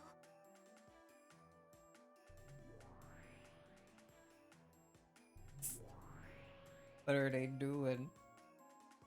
Gold butterflies appeared in ones and twos from the Garden of Roses. They began to gather around Kumasawa. Then, after she was wrapped in a golden sparkle, she burst and disappeared. Kumasawa's form was no longer there. What the hell, dude? Instead, there was another golden witch, one who once taught the path of an endless witch to Beatrice, and the only person Beatrice ever called teacher. Yukishi heard the complaints that Kumasawa wasn't hot enough, so he fixed that. She was like so like timid and scared and all that in the other two episodes, and now she's this. Her hair was long, beautiful, and vividly youthful, and her figure in that elegant dress couldn't possibly have been mistaken for an old lady. No, this looked like a completely different person from Kumasawa. これはお師匠様。再びお会いできる日が訪れるとは夢にも思いませんでした。ええ、私もですよ。よもやまた眠りを妨げられるとは夢にも思いませんでした。まったく厄介なところでお目覚めになられる。いつもの通りお休みであられたなら、第一の晩を何も手こずることなく終えられるのに。いや、むしろ歓迎すべきですかな。少々退屈しておりましたところで。相変わらず悪趣味な遊びで罪もない人々をもてあそんでいるようですね。無限の魔女の力は決して人に迷惑をかけることに使ってはならないと何度も教えたはずですよ。そう言うなよ、お師匠様。退屈は私たちの天敵じゃありませんか。それから逃れるためのちょっとしたスパイスに過ぎませんよ。Just a little spice, huh? 侵食が進めば進むほどにわらわの力は強くなり、わらわのしかし、それは同時にお師匠様の封印を解くことにもつながったとはな。それを予見していたからこそ、私はこうしてあなたのすぐ近くで眠りについたのですよ。願わくば二度と起こされぬことを夢見ながら。こうしてあなたと再会してしまったのは私にとってはとても悲しいことです。 Alright, now fight her. Delete Beatrice. 相変わらずお師匠様は食えないな。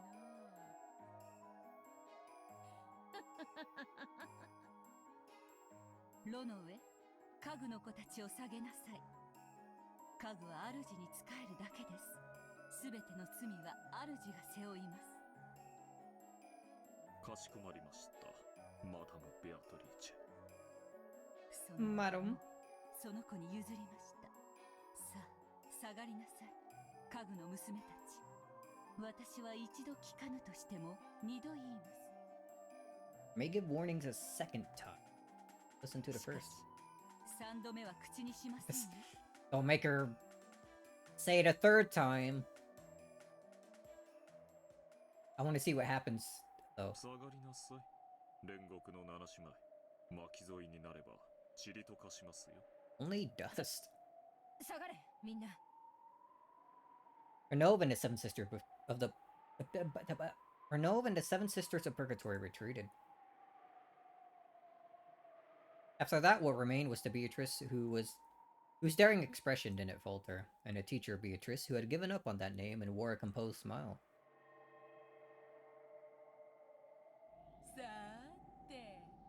お師匠様、久しぶりの再会にはどんなお茶のご用意が良いかな。そうですね。ほうき星の訪れよりも久しい再会です。もてなしてもらいましょうか。粗相があるようならば、我が名と無限の魔女の称号返してもらいますよ。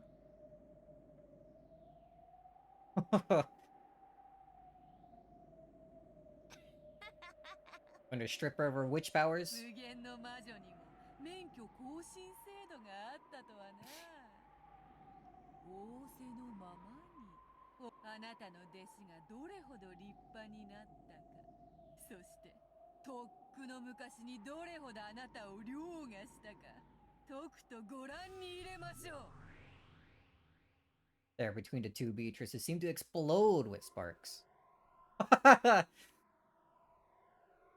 Judging by just by glaring at each other, they purge all spirits from that space. Dude, what a what a cool shot.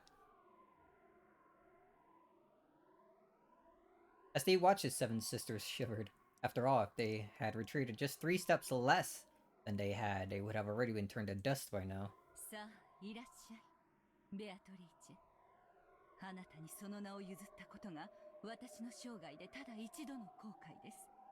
その過ちを今自らの手で修正しましょう。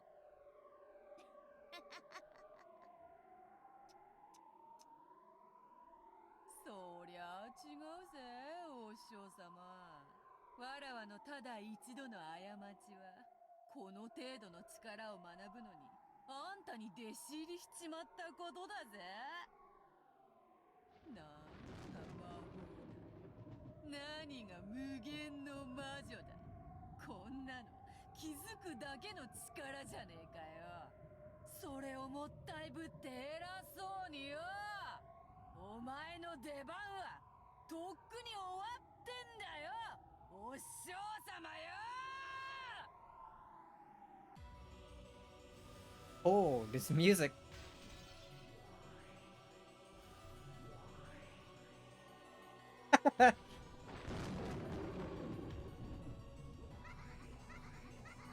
What? Duplication.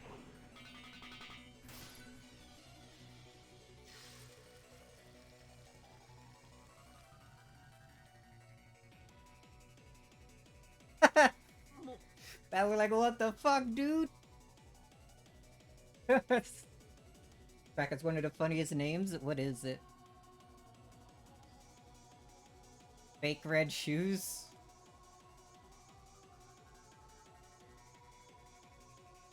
Is that in reference to what's that freaking movie called? I guess it's also like a book first. The Yellow Brick Road. Ooh. Wizard of Oz. There we go.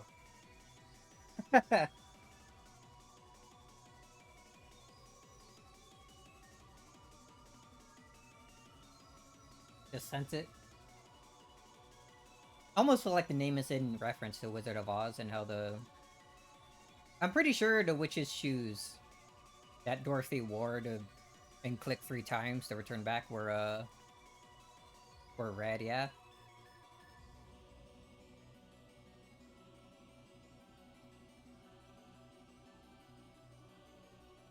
I think it was something about the magic being from those shoes, so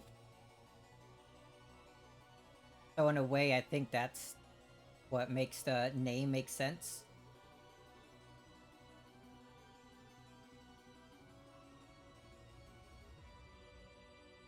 You got it wrong. It's the other Beatrice calling the golden Beatrice fake. Alright, what's Battler gotta say about this? Yeah, expected.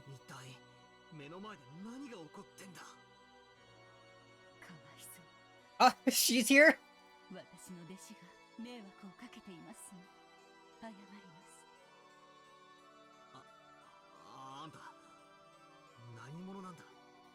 The true Beatrice. 熊沢のばあちゃんがどうしてこんな姉ちゃんに化けるんだ。つうかあんた誰だよ。わけがわからねえ。 Which is just transcending the realms to speak while they're like also having a sick battle. これは何の特撮なんだ。 Smoke and mirrors. 俺は頭がどうにかなっちまいそうだ。私はあの子の魔女の師匠です。かつての名はベアトリーチェ。あの子が私を継ぐときにその名を送ったため、今は名を持ちません。あんたがすでに言い切っちまってるが、俺はあんたの弟子のせいで大いに迷惑しているぜ。頼むから責任取って何とかしてくれ。じゃなくて俺はこんなの信じねえぞ。魔女も魔法もあるもんか。こんなめちゃくちゃバトル俺は認めねえぞ。くそったな。俺は何を信じりゃいいんだ。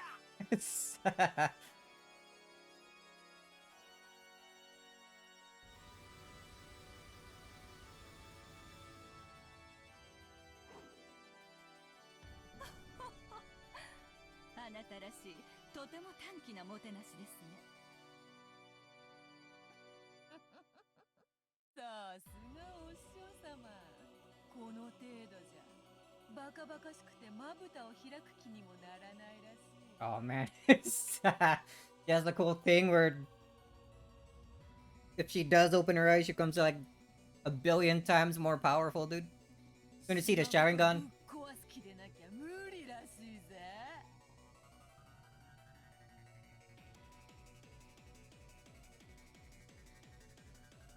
さあさあおいでなさい。双剣の戦闘。 Alright, new things. Excuse me?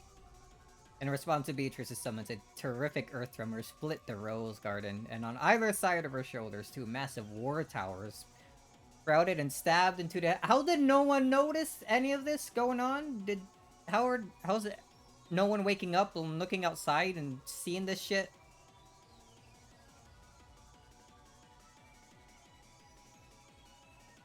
Wait. Old Beatrice isn't cute?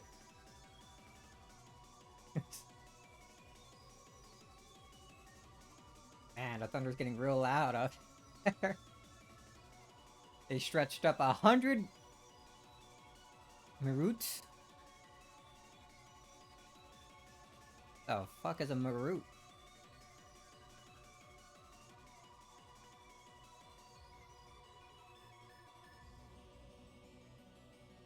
Unit of measurement.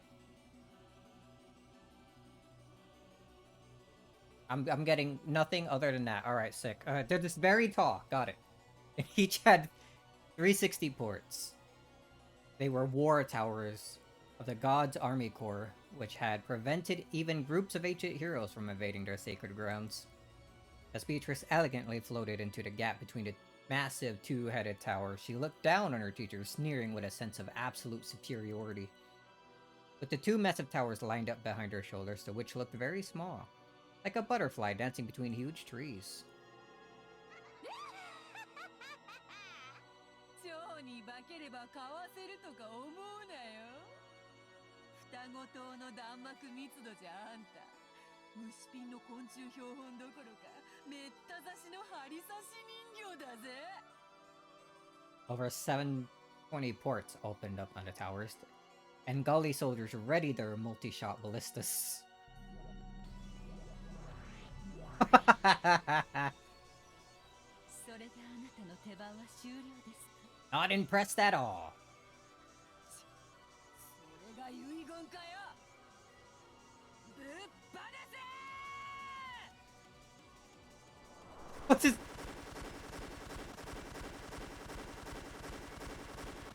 Bro, my eyes.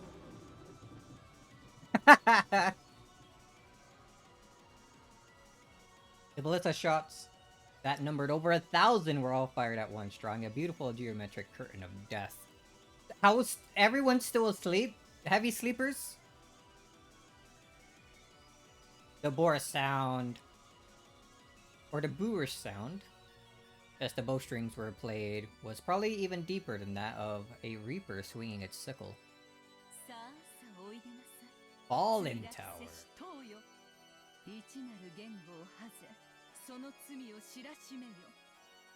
She's summoning the Tower of Babel, dude? The sky was stained in incandescent red, and from between the clouds, a blazing massive tower fell upside down. That massive falling tower and its rubble sucked into thousands of ballista shots so that not one of them approached the body of the witch who had summoned it. That's right, no group of people, no matter how large, could approach the mysteries of heaven. That was the reality of the fallen tower. There's gonna be a couple more of those, just should expect that for Magic. Yeah, I'm not surprised by it, it's just funny every time.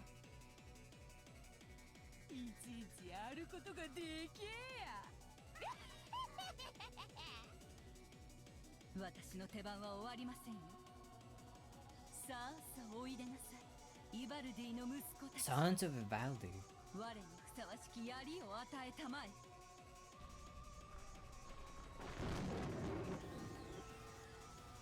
What did that say? Smothered something? You're just playing Yu-Gi-Oh over there? As the massive Crimson Tower had fallen made a terrible... As the massive Crimson Tower had fallen made a terrible gold color explosion, a massive spear appeared from inside those flames, so tall, like a tower that you had to look up to see all of it. It was too large, even for a giant's hand. That divinely beautiful spear of the gods was so massive, it gave the illusion that the fallen tower had turned into a spear of the same size. It was a spear of certain victory that none could escape.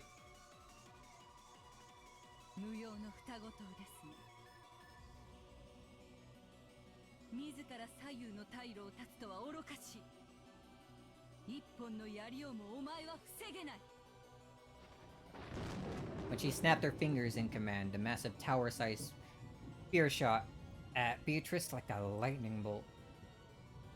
It aimed right for the middle of the center of the Golden Witch's heart with extreme precision. As she danced in a gap between the towers like a butterfly. Slicing straight through the air like a flash of lightning.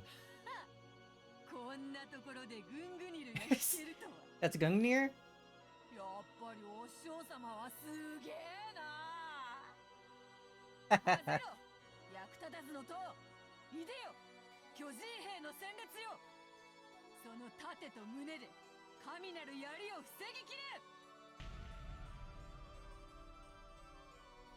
The shoulder war towers exploded in gold and they became several billion gold butterflies. Those butterflies took the shape of 7 massive armored soldiers. Each stretched a full 50 meters into the sky? Sure. And they lined up in front of Beatrice, protecting their master and holding massive shields that towered like windmills. Oh shit. They look cool.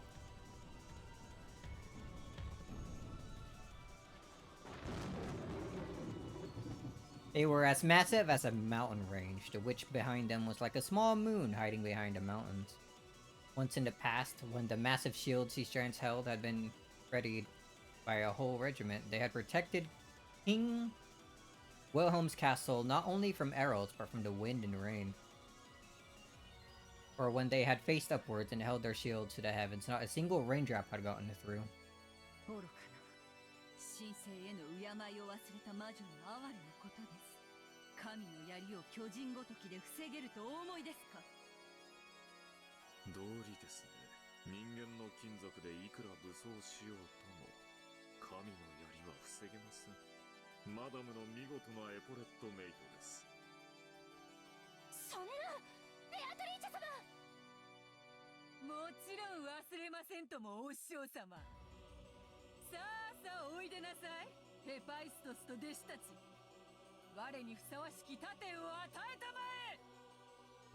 Disciples of Hephaestus. A golden whirlwind arose at the feet of the giant soldiers. It was a cloud of countless butterflies. They attached themselves to Two of the massive shields are like gold leaves, sparkling like they were gold arm, like a golden mirror. A gold mirror. It was the absolute defensive wall given to a goddess by the chief of the gods, the Aegis shield. When the holy spear, which left a dignified trail behind it like a comet, crashed into the mountain range of that gold shield, there was a tremendous thunderous war, or terrible thunderous war. It was the creaking of the pillars that held up the heavens. What an insane godly battle these two were having. The divine spear spun around and around and was sent flying in the direction of the setting sun. ありえない。真相を防いだ。いいえ、違います。神なる槍が避けたのです。絶対の槍と絶対の盾は争ってはいけないのが神々の掟。Probably split apart the very fabric of reality if that happened. それはつまり防いだのと同じことですがね。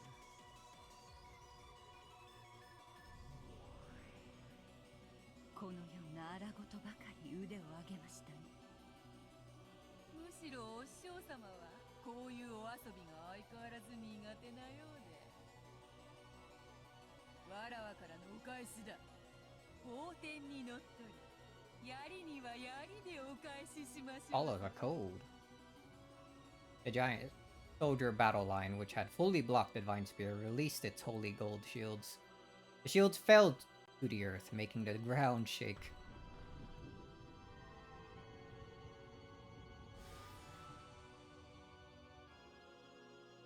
When they did, another gold whirlwind arose, and the 7 gold shields changed their forms into 7 massive spears of lightning lying on the ground. At once, each of the giants lifted one of their legs high and firmly stomped the tips of their sandals. As the earth shook with a thunderous sound, the 7 lightning spears spun beautifully and flew up above the giant soldiers' heads. They scattered into a golden splash and began to fall before the giants. Each of the giants squared off, and with the force of their whole body, they kicked and smashed them.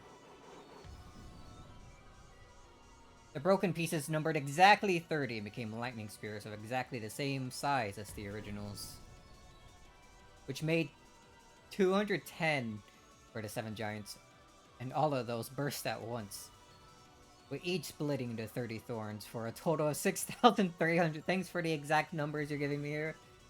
It became a barrage of thunderclouds drawing a beautiful geometric pattern, and each chained into 3 bolts of lightning, so that 18,900 thunderbolts shot at the predecessor Beatrice.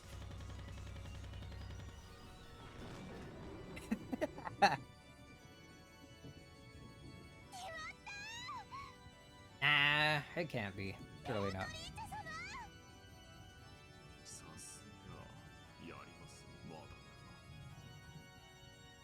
The bundle of almost 20,000 thunderbolts must have reduced the teacher's body to dust, but there had been no resistance. Beatrice knew immediately that she had been fooled. At that time, from a direction that the sun had supposedly set, she felt the impossible rays of sunlight. A brilliant ray of light shone on her profile. It was the figure of her teacher holding aloft the spear of the gods that had supposedly been repelled a short while ago. She bore his sparkle like the sun on her back and made it shine on the incarnation of darkness. As Beatrice watched, she was trapped like a mouse in a cage, cornered in a dead end, formed by the giant soldier battle line. By now, the predecessor Beatrice has seized a position directly alongside that line.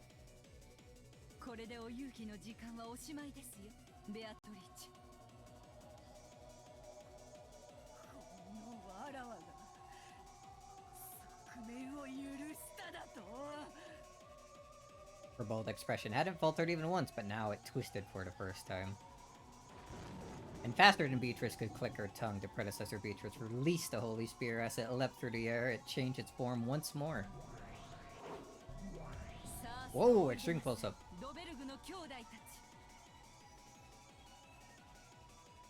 Vargar brothers? Yo, Iron of Heaven sounds sick.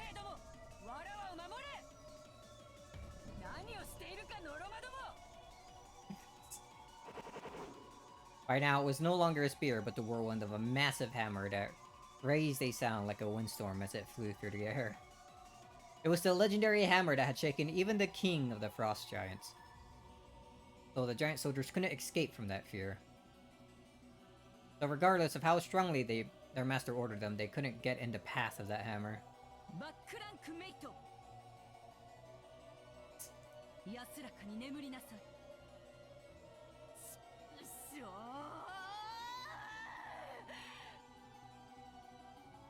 Before the whirlwind of that massive chunk of metal, Beatrice was nothing more than a mere speck. The instant the whirlwind started to suck Beatrice in, she appeared to change into a massive war tower. The iron hammer smashed the war tower, scattering tremendous amounts of rubble, but it did not reach Chi, who had escaped behind it. Furthermore, when the smoke started to settle, the war tower had sucked in the massive iron hammer without crumbling and blocked the way. Even the giant smashing iron hammer couldn't break through the final tower, protecting the witch.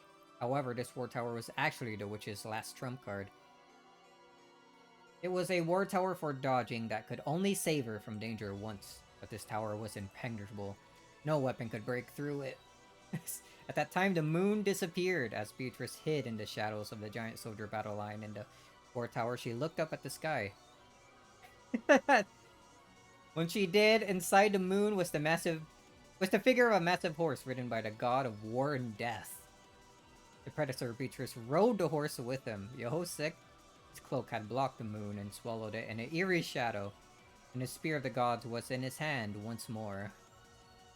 In other words, it was a godly knight who had jumped over the ramparts formed by the giant soldiers in the war tower, attacking from the heavens.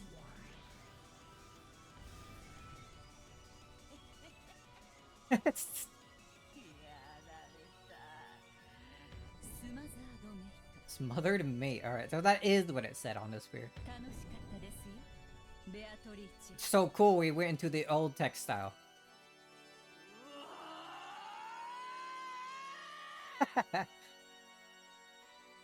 The struggle to the death between the two witches with the same name was over.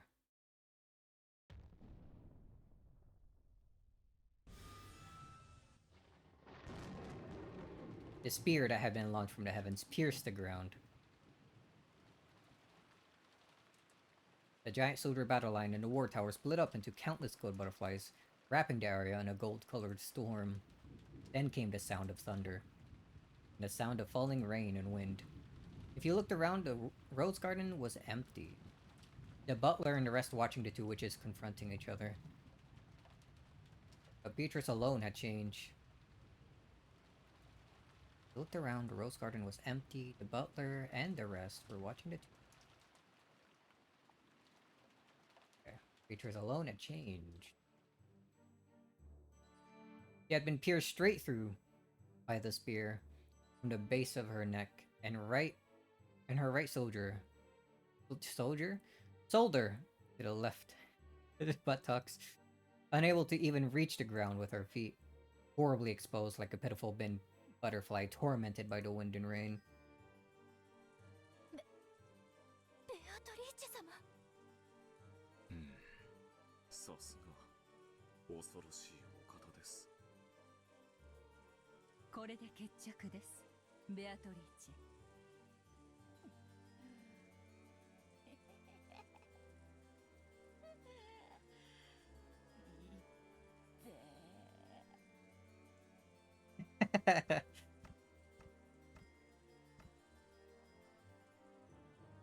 Beatrice, cool, dude. Beatrice wore a bitter smile of false courage, but a strand of blood dangled from her mouth, making her look even more pitiful.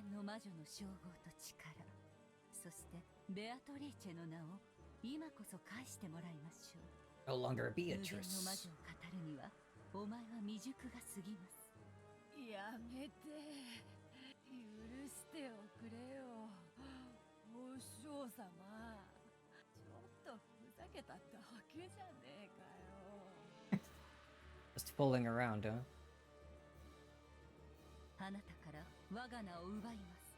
元の姿に戻してあげましょう。過ぎたる力を手放し、己にふさわしい生を全うするが良いでしょう。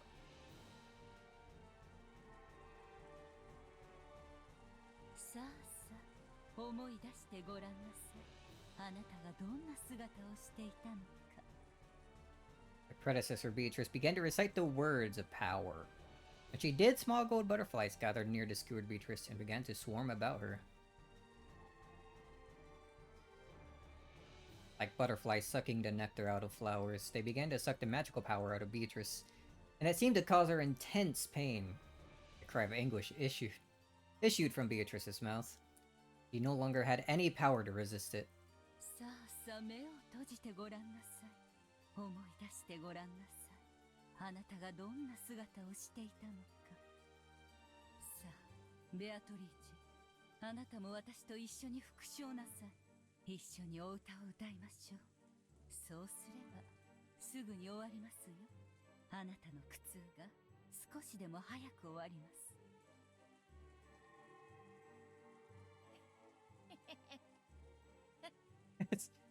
I think that's a new sprite. そうだな。お師匠様と一緒にお歌を歌うなんて、どれくらいぶりかな。さあ、一緒に。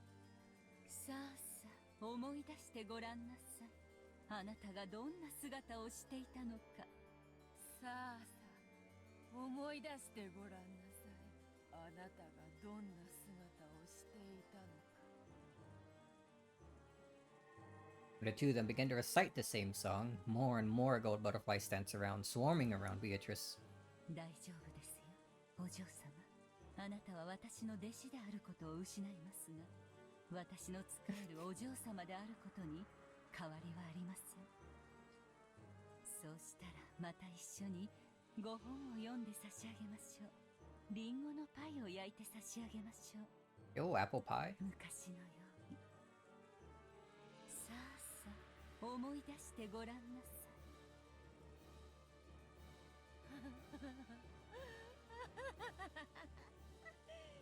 ああ、思い出してごらんなさい。そろそろ思い出せてきたかな。 No mackerel. なああ、お師匠様。 You turning this around on her? あんたの後ろにあるそれ、思い出したかな。何ですかこれは。 Oh. When the predecessor to Beatrice looked behind her, there was an eerie hedgehog curled up there. Hedgehog? No, it was Shadow herself. There was another predecessor Beatrice whose whole body had been packed with ballista shots, lying there like a pincushion doll. さあさあ、思い出してごらんなさい。あなたがどんな姿をしていたのか。違うか。さあさあ、思い出してごらんなさい。 When did you pull this あ off? なたがどうやって殺されたのか。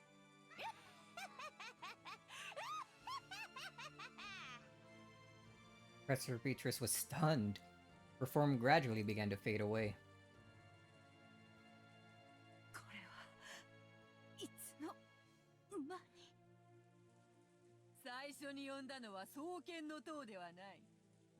四つ子の塔だったのよ。 Aura Towers. お師匠様の左右はるかに潜んだ隠し塔が描くセブンスランクルークの死の境界線を。お師匠様はのこのこと踏み越えてきてくれた。チェックの発生が遅れてしまったことだけはマナー違反。率直に謝ろうぞ。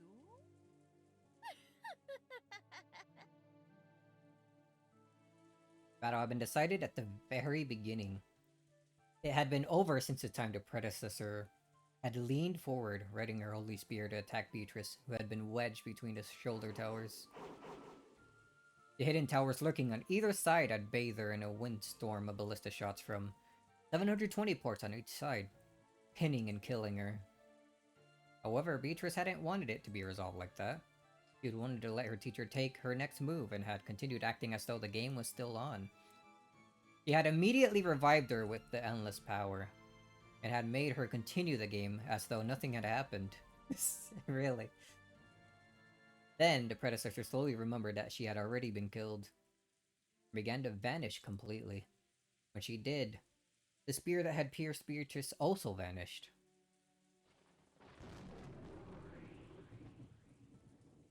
Should have killed you at the very beginning, idiot! Beatrice finally landed on the ground. There wasn't even a trace of a scar. 楽しかったぞ。お師匠様。また遊びたくなったらいつでも蘇らせてやるよ。それで適当に遊んだら死体だったことをまた思い出させてやるからさ。なあ、ちゃんとあんたの言いつけは守ってるぜ。おもちゃは遊び終わったらちゃんとおもちゃ箱にしまいましょうってな。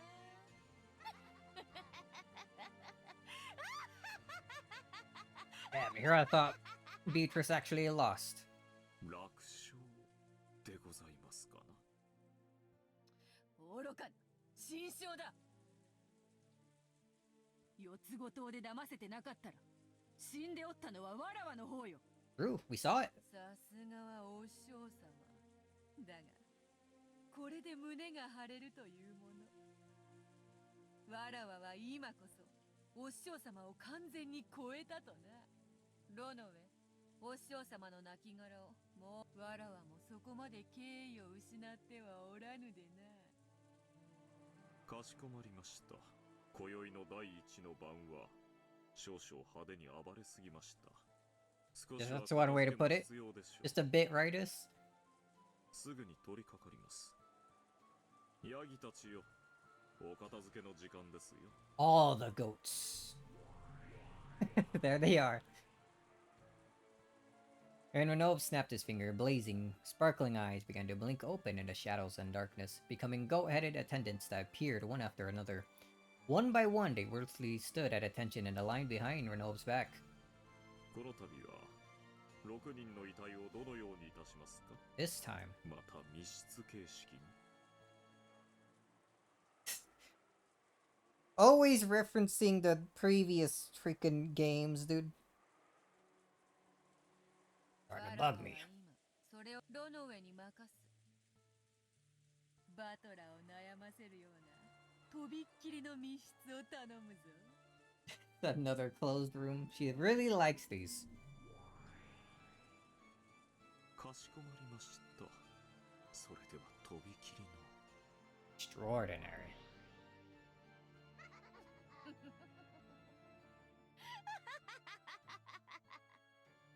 それ、バトラーはどこだ？ Taking a nap, he wasn't watching anymore. バトラー、わらわの大活躍見た？くしょー。今のめちゃくちゃな魔法の嵐を見せつけられて、俺は何を否定すればいいんだ。魔女はいるも何も、あんなドッカンドッカン凄まじいファンタジーを見せつけられて、今の俺は何を否定すりゃいいんだよ。もうわかんねえ。 Just, don't think. そうだが、 Keep denying. このイーカス的なマジカルバトルをどう否定すりゃいいんだよ。だよな。こんなの見ちまったらもう言い逃れはできねえもんな。さあバトラー、とんでも推理を聞かせてくれよ。I was asleep, so obviously it didn't happen. If it did, I would have woken お up. 嬢様、笑いに品がございます。 Thank you, Renov. おお、これはすまぬ。しかしわらわの責任ではないぞ。何しろバトラーにキューッと両目を固く閉じてキリキリギリギリ歯ぎしりするなんとも悔しそうなその表情を見せられると、自然とわらわの口からこぼれてしまうものでな。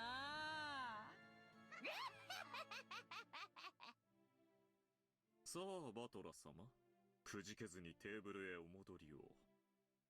お嬢様はバトラ様の反撃を期待されておりますよ。 Alright, Battler, what's your reasoning here? What's your move gonna be? ふざけるな。何をどう反論すりゃいいってんだ。まずあの塔が地面から生えてきたあたりからもうめちゃくちゃだろうが、実は六軒島の地下に合体変形巨大ロボの秘密研究所でもあってボタン一つでおかしな塔が生えてくるってのか。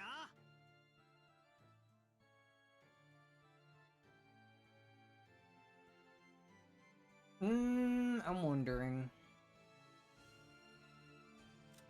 Like it's saying, like it's been said before rather, that Beatrice has a weakness in all of her moves.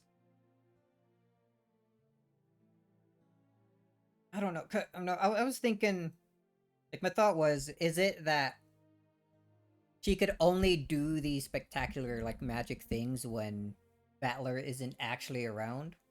But then at the end of the second episode, she put on a whole big display of magic. But that was also after the ceremony was completed, so I think anything could have gone there. Battler's crush out really makes the scene.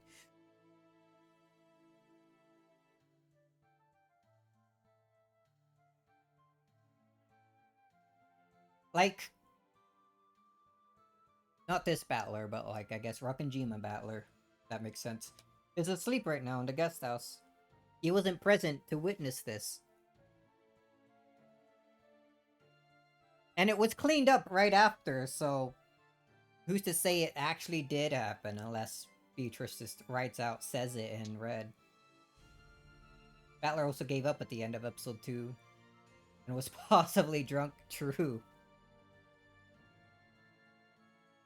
So I'm thinking the weakness they talk about sometimes has to be that she could only say or do all these magical things if Battler himself isn't actually around to witness it. It's been like that pretty much every time, save for the end of episode 2, I think.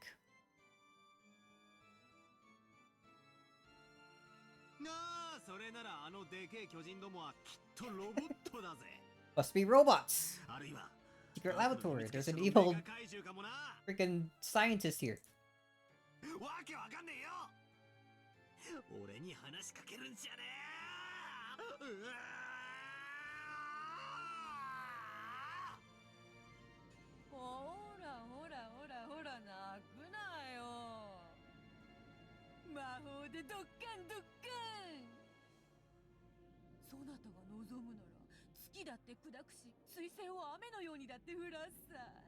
That would mess up the entire world.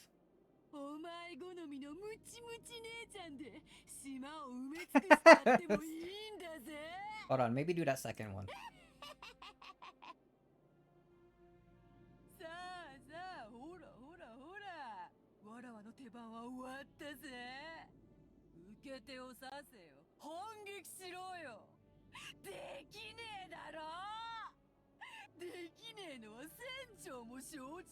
Quadrillion.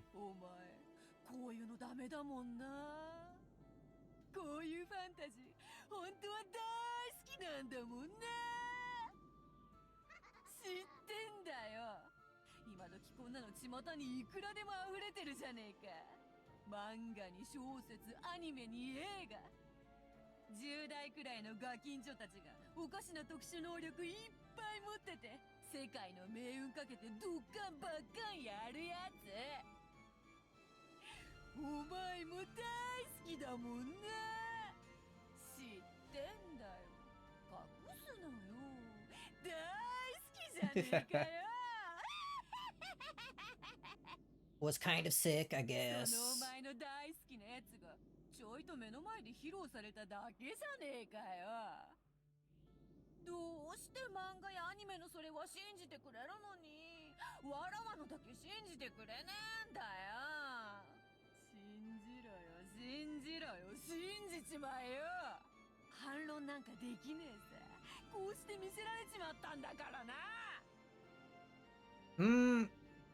But I had a thought just now. In the first 2 episodes, like,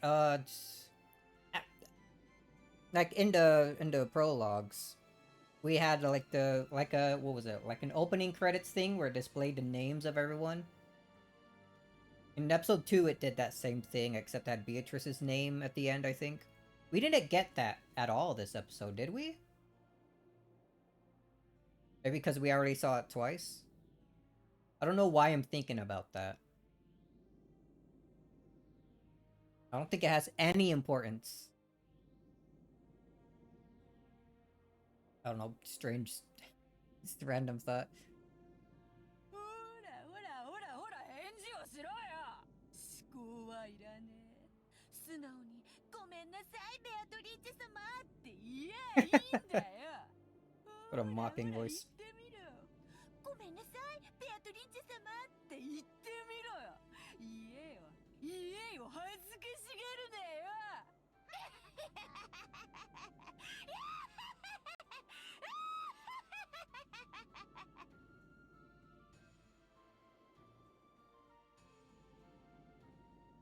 Opening movie for this one was quite a while ago, before the scene on the boat. I don't mean like the opening movie, I mean like it's like a credits thing. In episode 1, once they got on the plane, it was like a slideshow of pictures with the names of the entire family. And I think the servants and whatnot.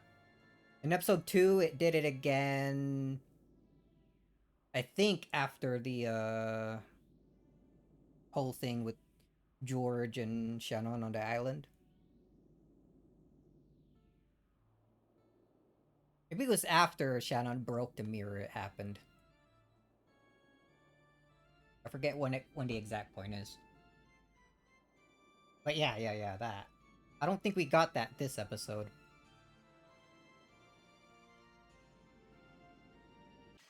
Oh! Good time for a break. It's been about 2 hours. Stopping at 6 again? Yep.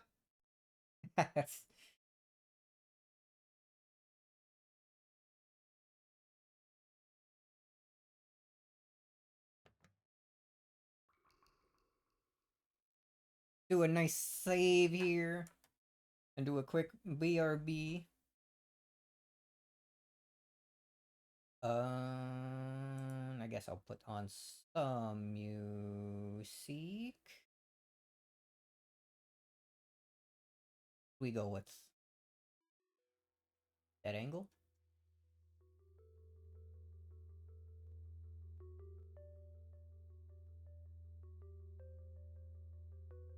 I need to think of a cool thing to have at the background.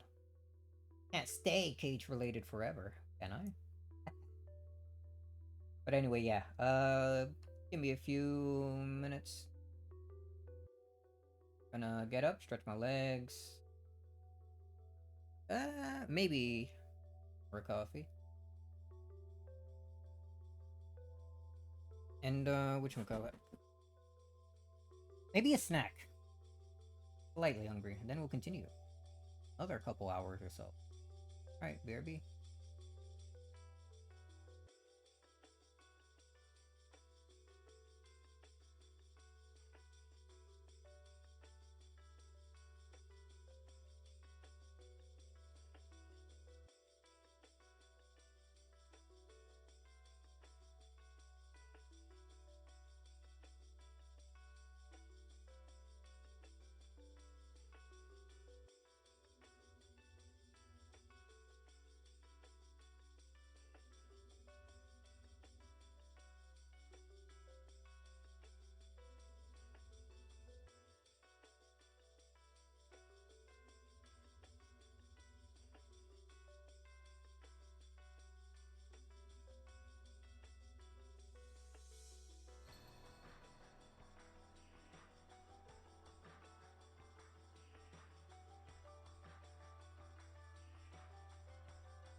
Alright, howdy howdy. What? Isn't the playback set to random? Default, random. Oh wow. I'm back.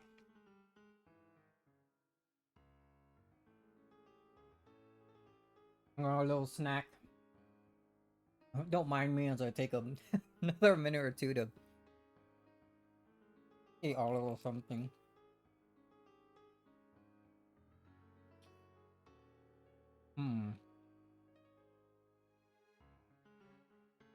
I should buy like stuff for sandwiches. Okay, just make like a quick sandwich for like the snack.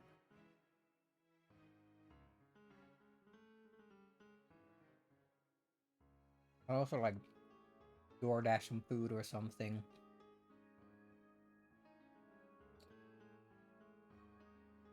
I can't be spending money now. I need to make sure I have enough for a shelter room when that comes out. How much was that anyway? Like 15 bucks? Maybe 20? Something like that.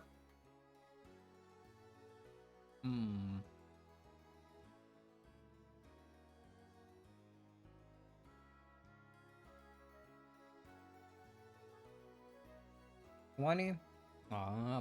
Way more than enough. I shouldn't be spending money on like DoorDash to begin with anyway, I think. So I'm probably refrain from doing that.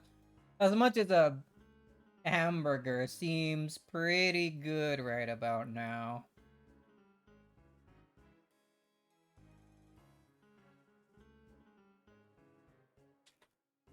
You know what I want?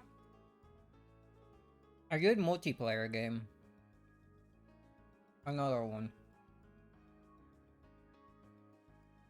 Repo has been getting some pretty interesting updates in the beta.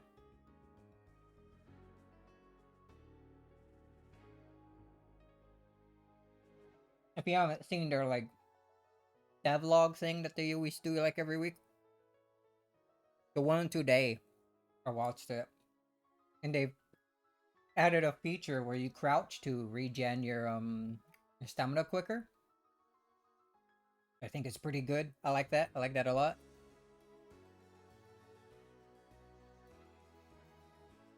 I also think it also includes a thing where medikits are cheaper the more players you have.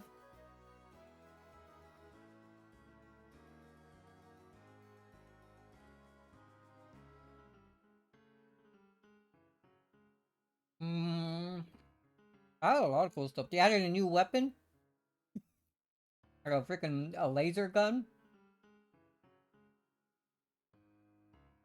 And wow, there was something else. Oh, they changed the physics so things don't like shake violently and shatter if you have too much strength.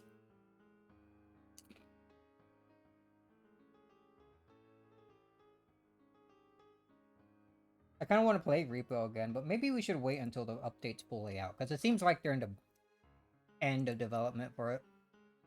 It's almost done.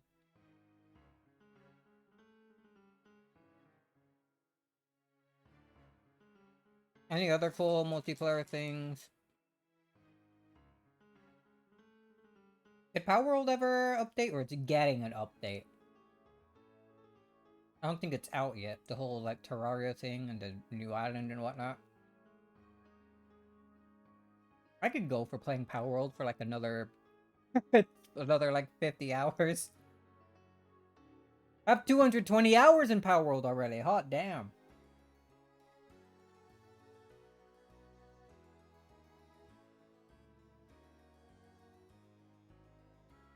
Yeah, Nintendo sucks, but it's gonna suck because I really liked using the glider pals for like that super speed, yeah. Maybe they'll be able to maybe they'll add some like new glider like skills or upgrade things to account for that.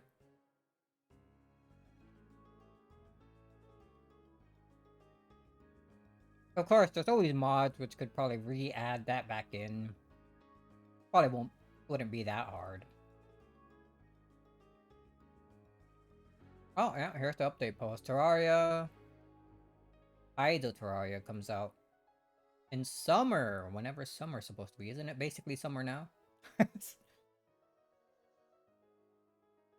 I can't believe they added that big-ass giant boss eyeball from Terraria as a raid in Power World. Kinda sick, actually.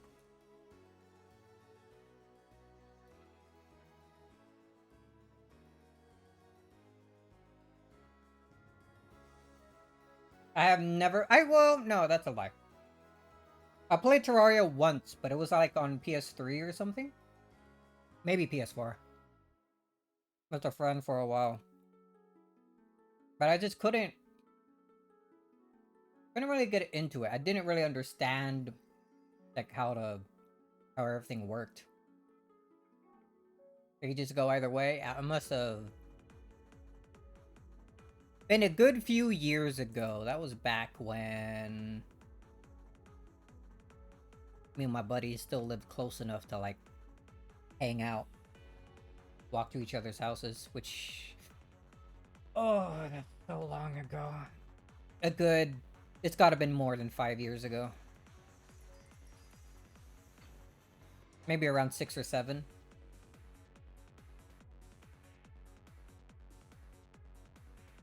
Around 2020.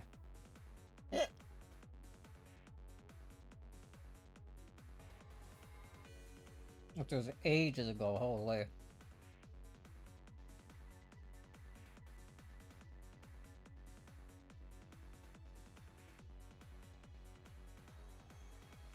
Yeah, Terraria looks like a cool thing to play. I never know what I'm doing in that game. There's so much more to it than, say, like, Minecraft. Like, things you're supposed to build, how to get better weapons, like the whole, like, boss summoning sort of deal. I don't get it.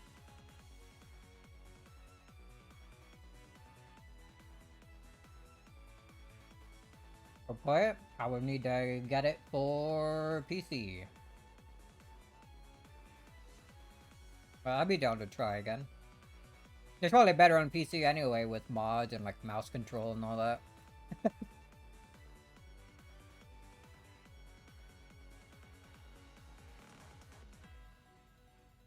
I remember way too much? Sure. Probably take that until after we're done with like Deltarune and stuff. Cause that's in a week and feel like for sure the both of us will be pretty deep in that.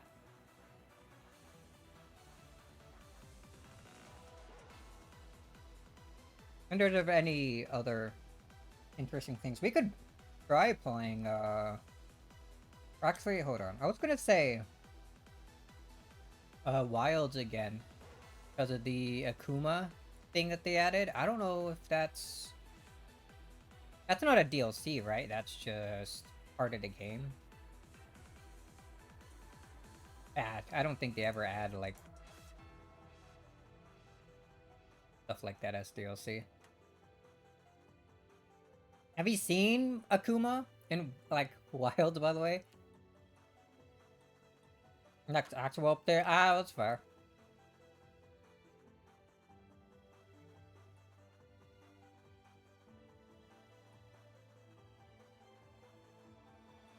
How do you get Akuma?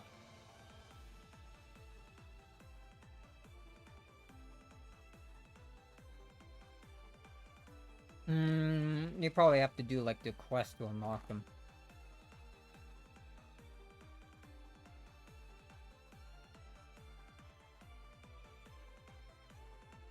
Oh, something I'll look at later. I'm almost done with my snack, by the way.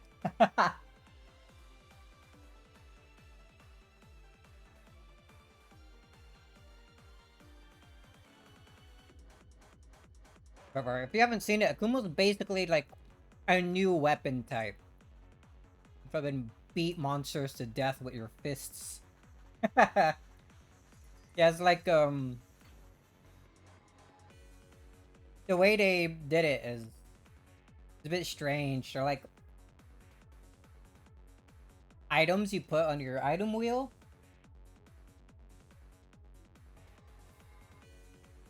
And you need a bee Akuma to do them.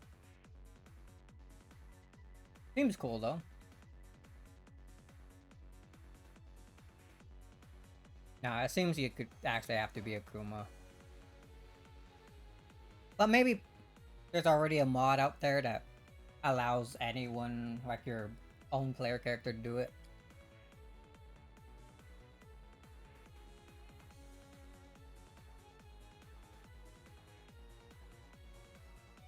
I'm sure a lot of people wanted that. I don't know why.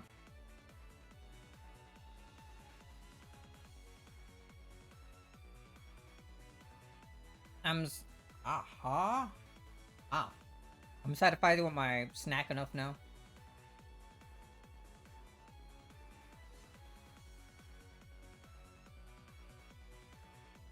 Nice sip of coffee. And in we go. Back in.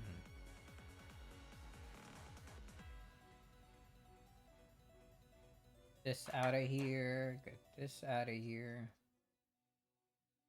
Finished watching a dick Chico battle, I guess. Ugh. Oops, I didn't. There we go. Let me fix this over.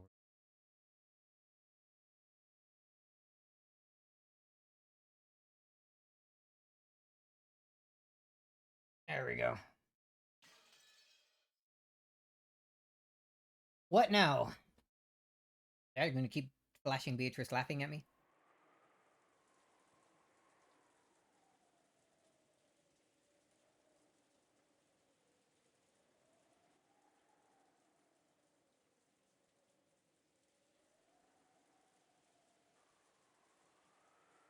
There would have been no way to tell that morning had come without opening a window looking up the cloudy sky, which had become a tiny bit lighter.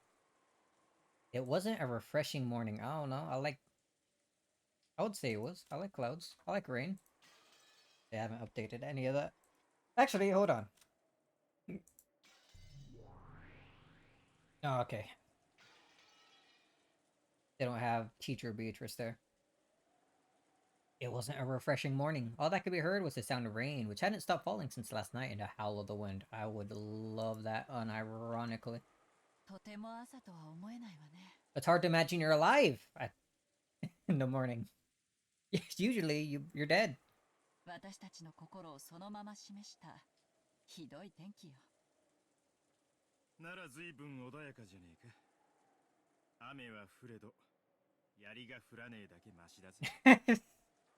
Well, there were many spears actually. You just somehow slept through all of that. I don't know how. 雨が降ろうと槍が降ろうとドンと来いっちゅうとこやな。I'm now remembering the earlier episodes where like Rosa was talking about how Maria would keep searching for that rose even if it was raining spears. Was that foreshadowing this whole stupid magical battle that just happened earlier? Clearly not. But maybe. I don't know, when you think about it now, maybe it was? That's... もう6時かいな。6 a.m. はあ、これで十分とちゃうか。 Actually, I've been wondering something for a while that I keep forgetting. Like, when this first came out, did it come out in, like, episode chunks, or was it, like, all episodes, like, back-to-back? Like, in a single package like I have now? How old is Umineko, anyway? あとは謎の19人目ベアトリーチェが動いてこんことには手の打ちようもないわ。そういうことだわ。だが、向こうが撃ってく Wow, る you're 弾の alive ほと too. ん It's ど so の数は weird. 想定できたは King, you ずだ。 still here? Wait, who's gonna get the gun? そうね。兄弟の中に裏切り者さえ現れなければ、私たちは大抵の事態に対応できるはずよ。Traitor, huh? もうこの話は終わりにしましょう。 believe episode 1 and 2 came out together, then 3, then 4. You got a whole Deltarune situation going. But definitely 2007 for 1 and 2, 2008 for 3 and 4. I can't imagine getting through, like, even just episode 1 and then having to wait who knows how long for the next episode. It would feel... It probably have the same feeling to me, or to, I guess, people then that I had when playing Deltarune Chapter 1 and waiting like a year for Chapter 2 and then like another year or two for these next chapters that are about to come out.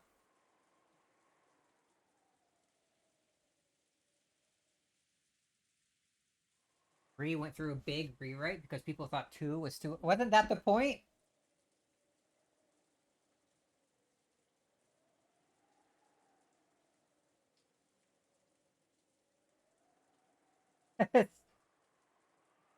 Or did... Or was episode 3, this episode, originally going to be very different? Then people complained and he rewrote it and made it make sense in the story for fun.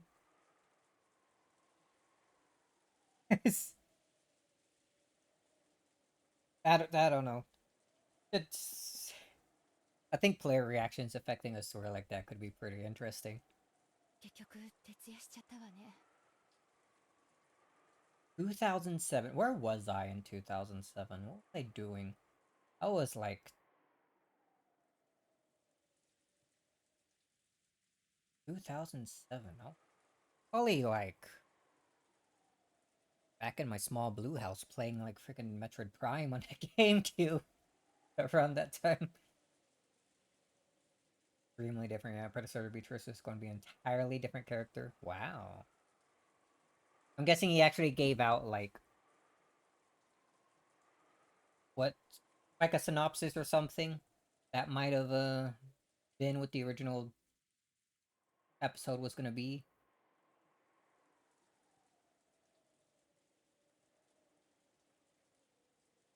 Be interesting to read all that sort of stuff, like after I'm done with this. 朝食をとったら一度お休みになられてはいかがですか？良い提案だ。 When they're gonna find out that the freaking servants are この gone. 年に徹夜は答えるよ。 As they all stretched, they enjoyed this unrefreshing morning as best as they could. 顔でも洗ってこようぜ。きっとひでえつらさ。 And he's gonna find them all in the bathroom. 何このひどい匂い。 As soon as they exited the corridor, Kiri openly made a disgusted expression. どうしましたか？ Boiler room? ねえ、何かひどい匂いがしない？ん？なんやこの匂いは。こらたまらんで。 Freaking Kinzo shoved in the furnace again? I guess he would have to be if they want to make his death make sense for how a human could do it again. The stench was faint, but once people started commenting on it, it was clearly noticeable. Each of them went into the corridor, relying on their own sense of smell to tell them where the strange odor was coming from. 一体何事でしょう？現時に対応させましょう。きっともう使用人室に来ていて、朝の準備をしているはずです。頼む。まさかあのゴーダに限ってこんな匂いをさせる朝食を作っているとは思いがたいのだがね。 There's the boiler room, yeah. Rudolph and the others searched for the source of smell and determined that it was coming from underground, from the boiler room. But the door was locked. Alright, here's our locked room mystery. They couldn't check inside. At the same time, when Natsui's group was on its way to search for someone in the servant room, they noticed something strange near the parlor. 何ですかこれは。 Magic circle. ひどいいたずらだわ。誰がこんなことを。 The door to the parlor, drawn in a paint which looked like blood, was strange. Was a strange thing that looked like a magic circle. 厨房にはまだ誰も来てないわ。何よそれ。 Eva's group, who thought the smell might be coming from the kitchen, had returned after confirming that no one was there and that preparation for breakfast had not yet begun. Then they noticed a change to the parlor. ダメだな。ボイラー室は鍵がかかってる。 We didn't get double locked room ボイ here? ラーの故障とかそういうのだとまずいんじゃないのか。使用人は誰かいたか。その悪趣味な落書き、ここにもあるの？ボイラ Oh, ー it's 室の here 扉にもあったの too. よ。なんやって Two different ones. You can split it up like that? この薄気味悪い落書きがここだけじゃなく他にもあるっちゅうんか。まさか森の魔女ベアトリーチェの宣戦布告っちゅうわけやないやろな。 I thought she just locked the entire mansion. But if she tried to make fun of it, but staring at this creepy magic circle while listening to the wind and rain really made it seem like a message from a witch. The dripping bright red paint made one think of blood, which made it even creepier. Hideyoshi tried to open the door, but it had been locked. As a general rule, the parlor wasn't locked. Someone had gone out of their way to lock it. これは私たちが食堂で話し合いをしている最中に誰かがこっそりとこの落書きを残したというの。客間とボイラー室の扉に。どうせ使用人の仕業よ。 Oh yeah? 私たちはずっと一緒だったのよ。全員にアリバイがある。おそらくお父様に何かおかしな指示を受けてこんないたずらをしたのよ。昨日のマリアちゃんの手紙の件も含めて、使用人連中が親父の手先になって何かを企んでる。 And it's gonna be... 十分疑えるからな。 The events coming soon are going to be so interesting with Hinzo and all the servants gone. Where's Nanjo? They're culprits, of course. とにかくみんなどこにやる。 Where is Nanjo? Have we seen him at all? Hmm. まさかかくれんぼってわけでもねえだろうに。探そうぜ。それより私は子供たちが気になるわ。無事よね。私確かめてくるついでにゲストハウスに使用人の人がいないか見てくるわ。なら手分けだな。ゲストハウスにガキどもの様子を見に行く間、俺たちは屋敷の中を調べてみよう。 Decent plan. こんな薄気味悪い落書きがここだけってことはねえかもしれねえ。親父殿のおかしなゲームに巻き込まれているのかもしれんな。 He went to the guest house, but did he?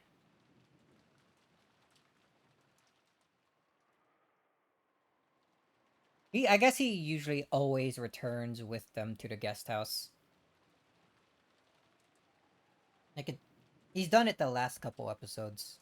The last 2 episodes, I guess. Last couple, as if there's more than that. It makes sense, I guess, yeah.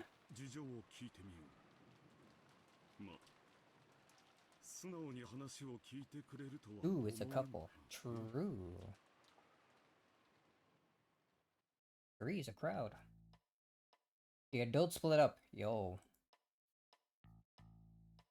Freaking fancy, like, Doom bass. the guitar in this, the bass, rather, I guess, reminds me a lot of one of the Doom levels. Like the old, like, Doom classic, DOS. I don't know the name of the level, though. The adults split up. As a result, they confirmed that the 4 children were safe in the so-called cousin's room on the second floor of the guest house.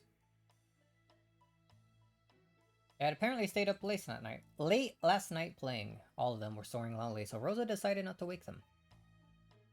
Furthermore, Nanjo, who had returned early the previous night to rest, was also safe. He seemed to believe in the phrase early to bed, early to rise, and had awoken refreshed. During that time, Kirei and Hideyoshi searched for the servants, but they didn't find them. The servant room in the guest house was also empty. 子供たちは無事よ。みんな夜更かしのしすぎね。使用人室は空っぽや。勤務表を見ても早番は6時からってことになっとる。もうお勤めをしてなきゃならん頃や。Man, to have been back at the time when these episodes were first coming out, grouping up with people and trying to figure out, like trying to solve things, like how the locked rooms actually worked, must have been an amazing time. 仮眠室も空っぽよ。布団を抜け出した跡はあるけど、暖かくはなかったわ。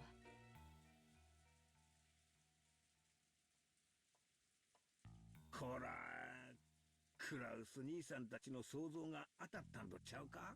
多分お父さんの指示で仕組んだゲームなんや。あの不気味な落書きを残してどこかに姿を隠して、Close, not わ quite し right. らに何かをさせたいに違いないんや。遺産や家督を誰が引き継ぐにふさわしいか確かめようっていうことですか？いくらなんでもそれは。いいえ、お父様だったらそういうことをしてもおかしくないかもしれない。何しろお父さんは大仕掛けが大好きや。例の碑文を大広間に掲げた時から練りに練った計画だったのかもしれへんで。It is a long time. ならゲームの開始宣言、もしくはゲームの説明などがあったりはしないのかしら。マリアちゃんに渡したような紋章入りの封筒が出てきても良さそうだけど。そうね。Already got the announcement last night. Who's the letter you already read? Or Maria already read. Solve the epitaph. ひょっとすると屋敷で兄さんたちがそれを見つけたかもしれないわね。南條先生、あんたなんか聞いてませんか？申し訳ありませんが、私にも何が何だかさっぱりです。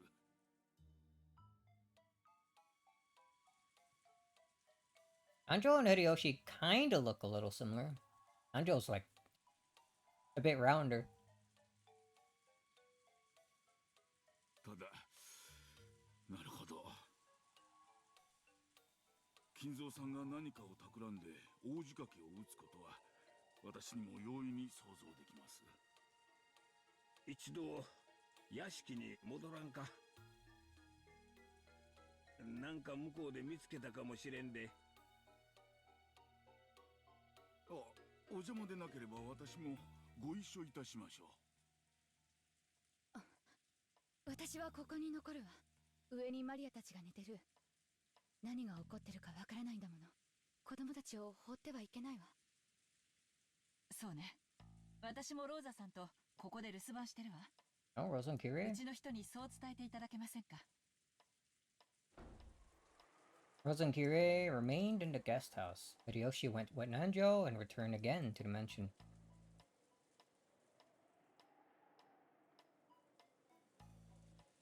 At the same time, in the mansion, in a way that was hard to believe, or maybe we say is in a way that gave him a bad feeling, Rudolph's prediction was spot on. The same magic circle graffiti had been drawn on the doors to the boiler room, and the parlor had been found in multiple places throughout the mansion. Are the bodies not all together and split up into like different rooms? Like, I guess Kinzo in the boiler room. Who knows who would be in the parlor? Well, like maybe Genji. Just like all scattered, split up. It's not one locked room you have to solve. You have to solve 6 of them. 兄貴、親父の方はどうだ？いや、ダメだ。何の反応もない。一応扉に耳も当ててみたのだが。何の気配も感じなかった。使用人の姿はどこにもありません。一体どこへ姿を消したのやら。冗談じゃないわ。お父様も使用人も姿を消し、屋敷中のあちこちにおかしな魔法陣だらけ。 Okay, but how many 一体 exactly? 何が起こってるっていうのよ。 There weren't only magic circles on the door to the boiler room and the door to the parlor. There were 2 more on the 2nd floor, and 1 on the 3rd floor. For a total of 5. They were all the same magic circle, and all of the doors had been locked, so they couldn't check the inside of the rooms. とにかくまずはボイラー室を何とかしよ Well, う。 just 5, huh?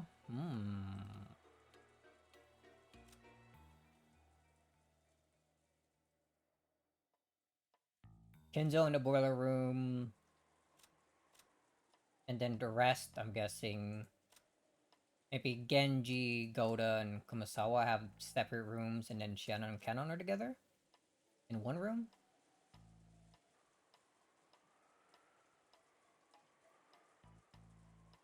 Maybe. 何かの故障で火事になったりとか爆発したりとかしたら大変だ。 Alright, good plan. 鍵だな。使用人室にキーボックスがあったはずです。 Key box. They fished through that key box because each of the servants carried their master keys around. Those weren't kept there. However, all of the individual keys should have been there. よくもこれだけぎっしりと鍵があるものだよ。 Keys aren't that big. ないわ。何度探してもボイラー室の鍵が見つからないわ。見ろよ姉貴。例の魔法陣の書かれた部屋の鍵だけが綺麗にぽっかりと抜けてるぜ。本当ですね。これは困りました。まるで魔法陣の部屋に入ってほしくないかのようね。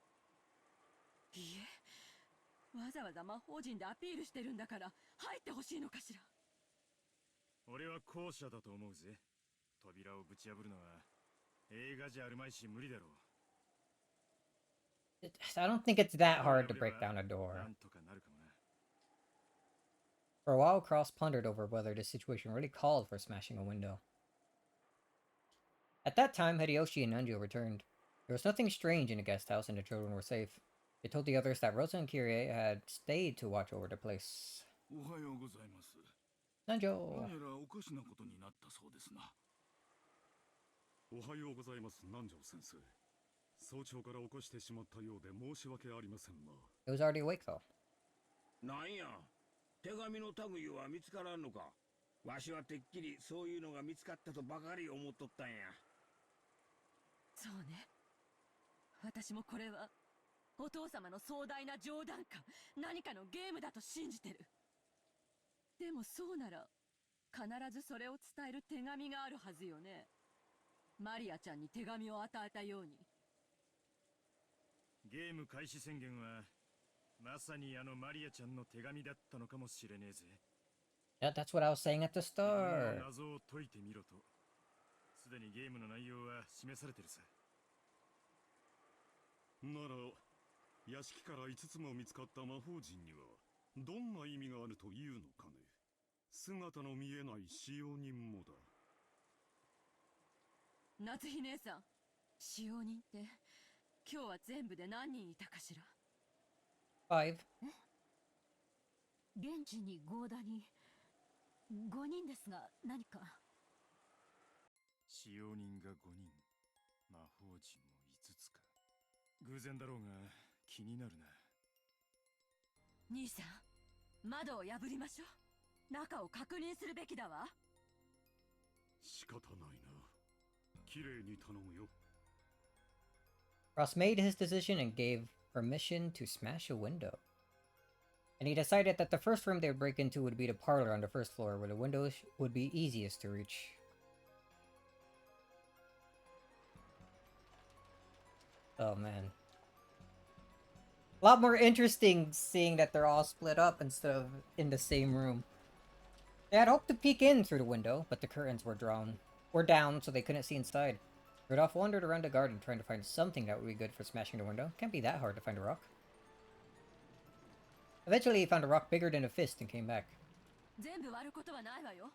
鍵が回せる程度に開けてくれれば十分。あまり期待には添えないかもしれないぜ。Rudolph raised the rock and hit the glass with it several times. Sturdy windows. Where's Rudolph is that weak? Eventually, he succeeded in opening a hole big enough that he could unlock it from the outside. Covering his hand with a handkerchief, he stuck his hand through that hole and cautiously unlocked it. 後でガムテープで塞いだ方がいいだろうな。雨が吹き込んじまうぜ。When he suddenly opened the window, the wind and rain made the curtain dance around violently. The curtain was blown to the side. They could see into the parlor they knew well. They were a little relieved. They thought there might be another bizarre magic circle inside the room, or possibly traces of some creepy ceremony. In any event, they didn't want to hang around out in the rain. Ceremony, you say. So the 6 of them, Ross, Natsui, Eva, Hideyoshi, Rudolph, and Nanjo, entered the parlor as a group. You couldn't just have one person enter, unlock the door, and then the rest enter through the door? They're all just climbing in through the window? 変わったところはないようですな。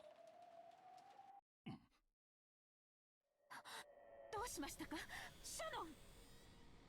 ちょっと、大丈夫なの？ど Oh? うしたのよ、あんた。チア南條先生、見たってや。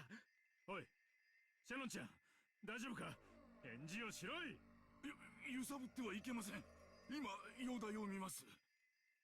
Yeah, I'd been in the shadow of the sofa, so they hadn't noticed her until they entered the room. Jenna was lying on the floor, her chest stained bright red with blood.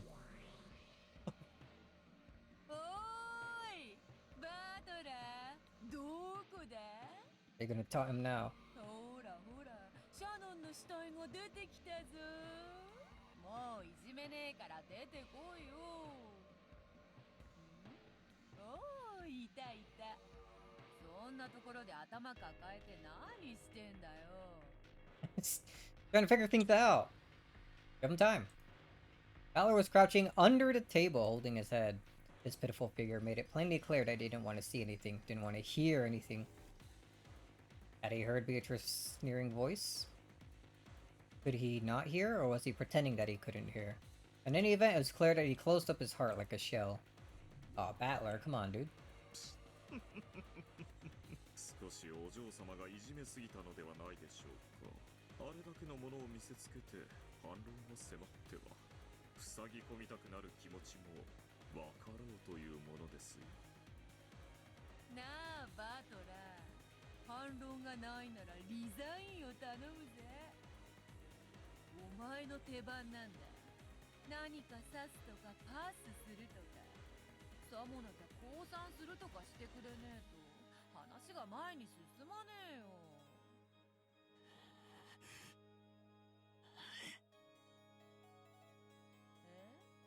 え？なに？聞こえないぞ。黙れっつってんだ。うるせえ。何か魔女だ、何か魔法だ。好き勝手にやればいいじゃねえかよ。俺は信じねえ、何も信じねえ。クソ。俺に話しかけるな、何も見せるな、消えろ、消えちまえ。俺にそのムカつく顔を近づけるな。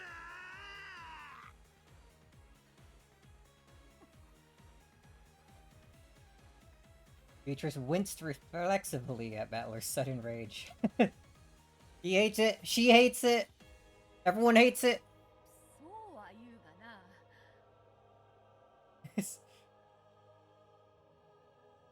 お前の手番が終わらんと、わらわの手番も来ぬ。Good, be stuck here for all eternity あま then. りわらわを退屈させるなと言いたいのだが。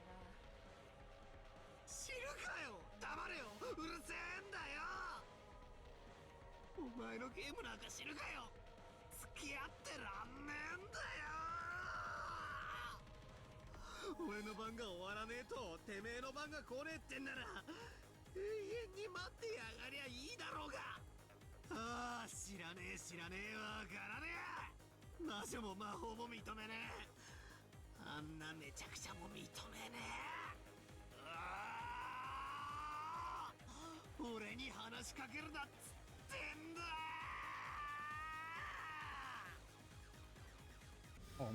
Oh, barrier. Ganon? It was red. What's going on? I don't know what's what anymore. Being shown something that screwed up, how could I resist?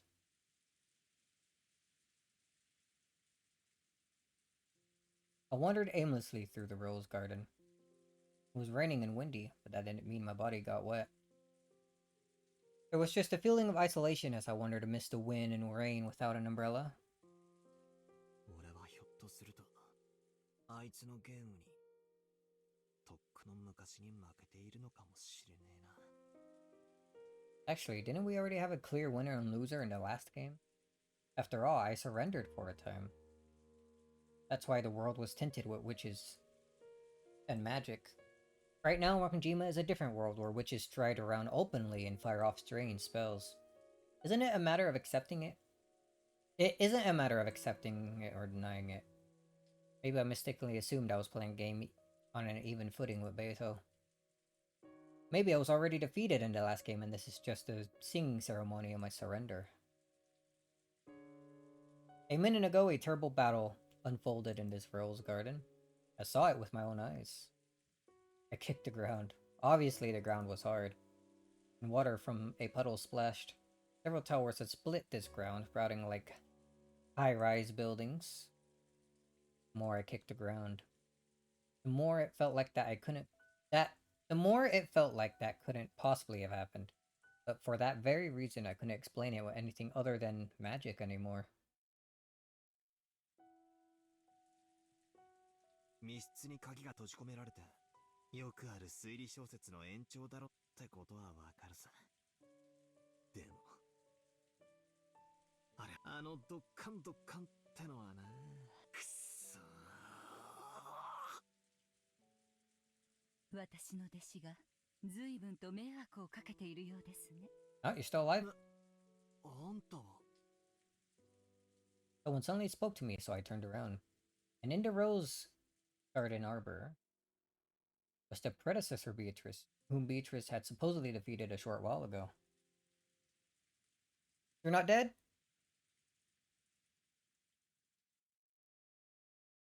てっきり死んだと思ったぜ。生きてたのか。いいえ、死にましたよ。You're just speaking to my spirit. 今の私は取られた駒がチェス盤の外でくつろいでいるだけに過ぎません。Alright, similar. あんたはベアトの師匠なんだろ。ってことはつまりあんたも魔女ってわけか。ええ、そうですよ。ってことはつまりやっぱり魔女はいるってことで決まりなわけだろ。そしてあいつを倒せるのは俺じゃない。すげえ魔法使えるあんたの方じゃねえか。 No, you can defeat her. 俺はもうお役御免さ。 Surely. 俺にできることなんてもう何もねえ。おやおや、すっかり屈服してしまいましたか。屈服も何も、あれをどう説明すりゃいいんだよ。塔が生えたり落ちてきたり、でっけえ巨人が盾を構えたり槍を投げたり。ああ、思い出すだけでも気が変になりそうだぜ。もう推理もヘチマもあったもんじゃねえ。トリックとか人間犯人説とかそんな領域をとっくに超えてるだろ。ああ、ちくしょうちくしょうちくしょうちくしょう。落ち着いて。私はあの子のゲーム版の駒に過ぎない。こうして番外へ取り除かれてしまえばもはや何もできない存在。しかしあなたはあの子の対戦相手。あなたが自ら投げ出さない限り、あなたには常にあの子に一矢報いる力があるのだから。うるせえ。あんただっておかしな呪文を唱えて塔だの槍だのを呼び出してたじゃねえかよ。何を一矢報いるってんだよ。俺にも魔法を教えてくれた。あいつとあの大魔法バトルを繰り広げろっていうのかよ。Be kind of cool. あなたが望むなら、あなたに魔法の一端を教えてあげてもいいですよ。そりゃあ願ったり叶ったりだぜ。あいつの胸板にズドンと打ち込んでやれるようなすっげえ魔法一発頼むぜ。はっ、なめんなってんだ。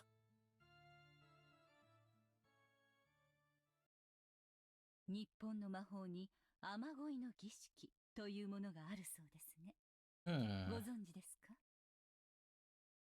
Ceremony to pray for a funky little rain dance? 雨乞い？バンバン火をくべて演武を奉納して雨を祈るっていうあれか？ Yeah, あ that. れは魔法じゃねえだろ。火で上昇気流ができて、その結果雨雲が集まるっていうれっきとした化学現象のはずだぜ。おや、私は東洋魔法の一つだと信じていましたが、魔法ではないのですか。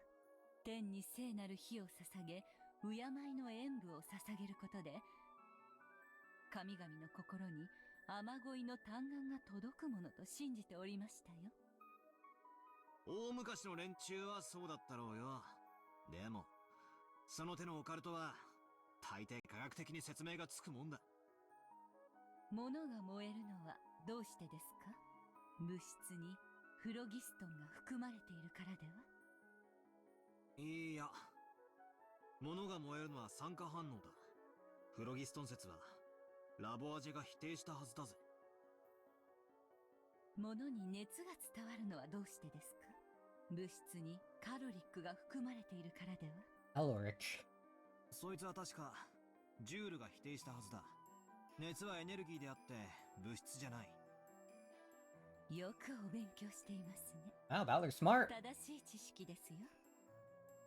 ちょいとした雑学レベルだがな。フロギストンもカロリックも、果てはエーテルも、神の愛さえも、科学的な説明の前には無力ですね。私はかつて木からリンゴが落ちるのは人に食を与えるための神の愛のおかげだと聞かされましたよ。But it was actually gravity. 重力すらも神の愛なのか？まあ、科学より宗教が万物を説明した時代の名残だろうぜ。その通りです。人類はかつて自らの知識の限界を、いいえ、無知そのものを魔法と呼んだのです。先ほどの雨乞いの話はまさにそれでしょう。太古の人々が火が熱を生み上昇気流を生み出して雲を呼ぶことを科学的に理解していたでしょうか。理解せずともそういう結果になることだけは知っていた。そういうのは結構あるかもな。先人たちの知恵ってやつさ。理由は分からずとも長い経験でそういう結果が得られることを知っていた。原理を理解できない現象は多分彼らにとっては魔法も同然だったろうな。 Oh, you're starting to get it now? This person just said ancient people who didn't understand those principles probably believed that through the rain ceremony their wishes would reach the heavens and make rainfall. To them, it was certainly magic. As long as he didn't understand the updraft. 電気のスイッチ Whoa! を押せば Chandelier 光が off! つく。子供 Chandelier は on. 電球がなぜ発光するのか、その科学的原理を知らず、結果だけを知っていてスイッチを押す。原理を知らずとも結果を得られるならば、それは彼らにとって魔法なのではありませんか？面白い話だな。まあ理屈から言やそうだ。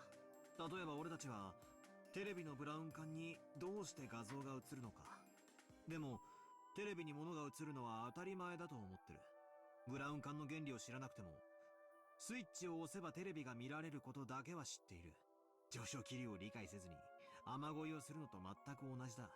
つまり原理を知らないならばテレビだって魔法も同然。いや魔法そのものだろうってわけか。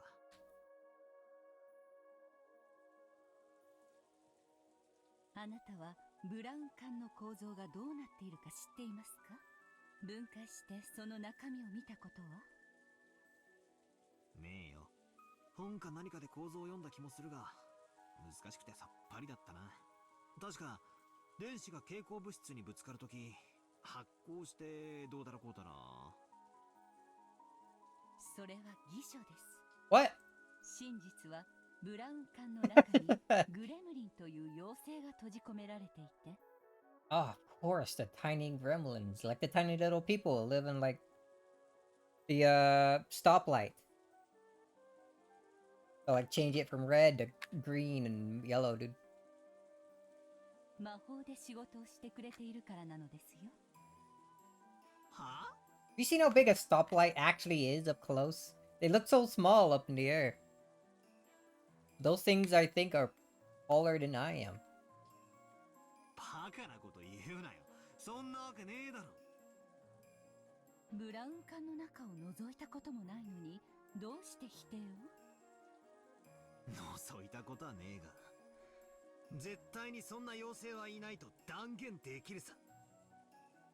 ここにブラウン管がない以上、実証は不能ですよ。確かに今この瞬間は実証不能だが、後でどこかのテレビをばらしてみせればすぐに論破できるさ。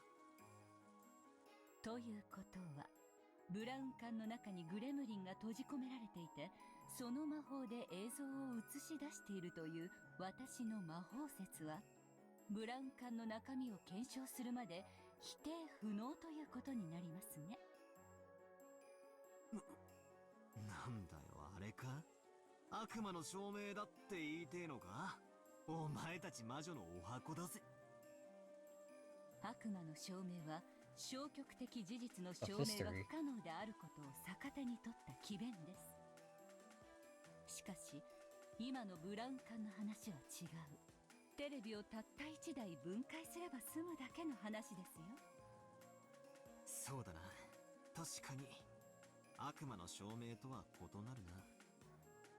あなたの提唱する科学的説明と私の提唱する魔法的説明、そのどちらかが真実です。そしてそれはブラウン管の中を覗いた時に確定する。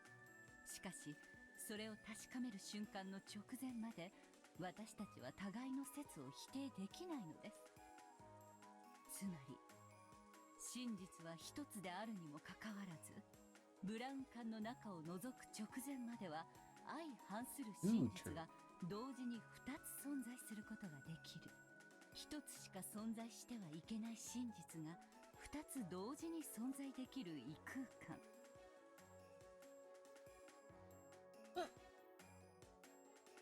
Is the cat in the box alive or dead? Runninger? If you open the box, you will learn the answer. You will learn the truth. However, until you open the box, you can claim that the cat is alive. And you can also claim that it is dead. Both claims are the correct truth, according to the people making them.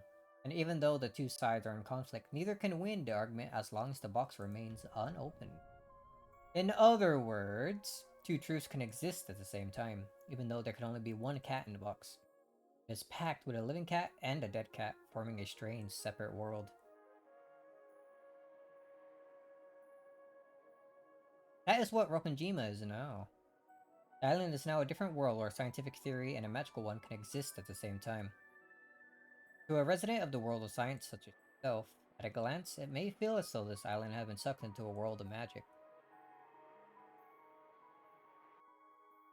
That might not be wrong, but it is not accurate. Strictly speaking, it has been moved from a world of science to the gap between that world and the world of magic. So at a glance, it appears as though the world is tilted towards the magical side, but in reality, this island is now in a perfectly impartial position with no relation to those two opposing worlds. Straight in the middle.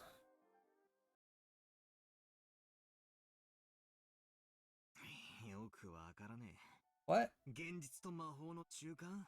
限りなく公平な世界？どこがだよ。俺に圧倒的に不利な展開ばっかりじゃねえかよ。ならばこう考えるといいでしょう。これは裁判です。あなたとベアトリーチェが相反する主張を繰り広げている法廷だと考えるのです。ブラウン管裁判でもいいでしょう。Untube trial. あの子はブラウン管の中には妖精が入っていると主張している。そして中に入っている妖精がどのような魔力を持っているのかを次々に説明する。そしてあなたは？まあ図書館で勉強してブラウン管の構造を説明して反論するだろうよ。この瞬間、法廷にはあなたの主張とあの子の主張が同時に存在する。もしもあの子の主張に耳を傾けたならば、それはあたかも真実に聞こえてしまうかもしれない。見えてしまうかもしれない。あなたはまさにそれを見せつけられた。That is exactly what you... 今この瞬間の六軒島には確かに魔女も魔法も真実として存在するかもしれない。Go to science. しかしそれは猫の箱が開かれる瞬間までの不確定な波動関数の世界。すべての状態が同時に説明できる。しかし真実は一つです。それは観測されることによって収縮し、無数の真実が淘汰されてたった一つの真実になる。法廷で例えるならば、これは裁判長による判決行為にも似ているでしょう。検察側、弁護側がそれぞれに主張する二つの真実は判決によって収縮し一つとなるのです。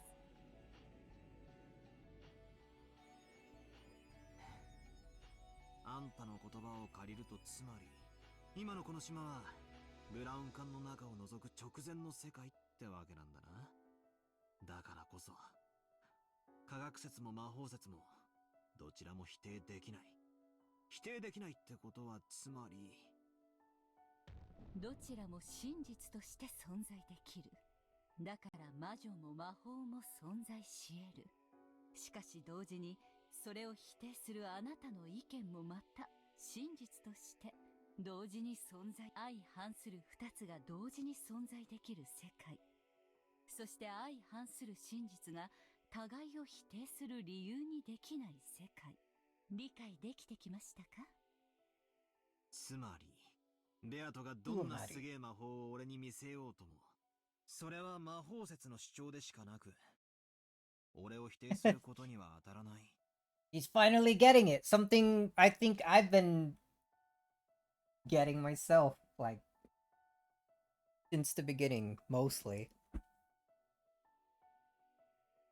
Maybe not exactly the same thing, but I think my idea was pretty similar to, like, begin with. He's claiming that all this magical stuff happened. But also, Battler wasn't there to actually experience it, so could it have happened? Not quite the same. Similar enough idea, I think. ベアトがどんな魔法を俺に見せようとも、この世界ではそれをもって魔法が存在する証拠にはなり得ないってことか。そうです。あの子は木からリンゴが落ちることすらも魔法で説明しようとするでしょう。あの子は一見杖を振るって魔法にてリンゴをもぎ取り、大地に落としたかのように主張するかもしれない。しかしそれはあの子の主張の一つに過ぎないのです。あの子のいかなる主張もあなたの主張する機会を拒むことはできない。その意味においてこの世界は双方にあまりに公平なのです。なるほど。だがよ、その論法で言ったなら、たとえ俺が科学説で正論を示したところで、奴の魔法説と正面衝突を起こすだけで、俺もまた奴を論破できない。しかも、そのファイナルジャッジは、ブラウン管を除かない限りつかない。この世界のブラウン管はどこにあるんだ？俺たちに、議論なんて必要ないってことになる。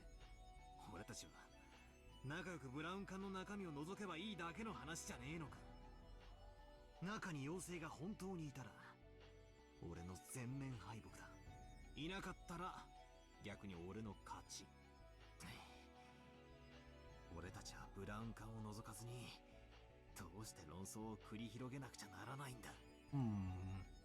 それこそがあの子があなたに挑んだゲームなのです。裁判ではなくチェスと例えるべきでしょう。Back to chess. 勝敗は裁判官が決めるのではない。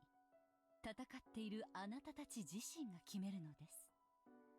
真実が同時に存在できるめちゃくちゃな世界で相手を論破なんてできるのかよ。現にあなたは論破されて今こうして屈服していますよ。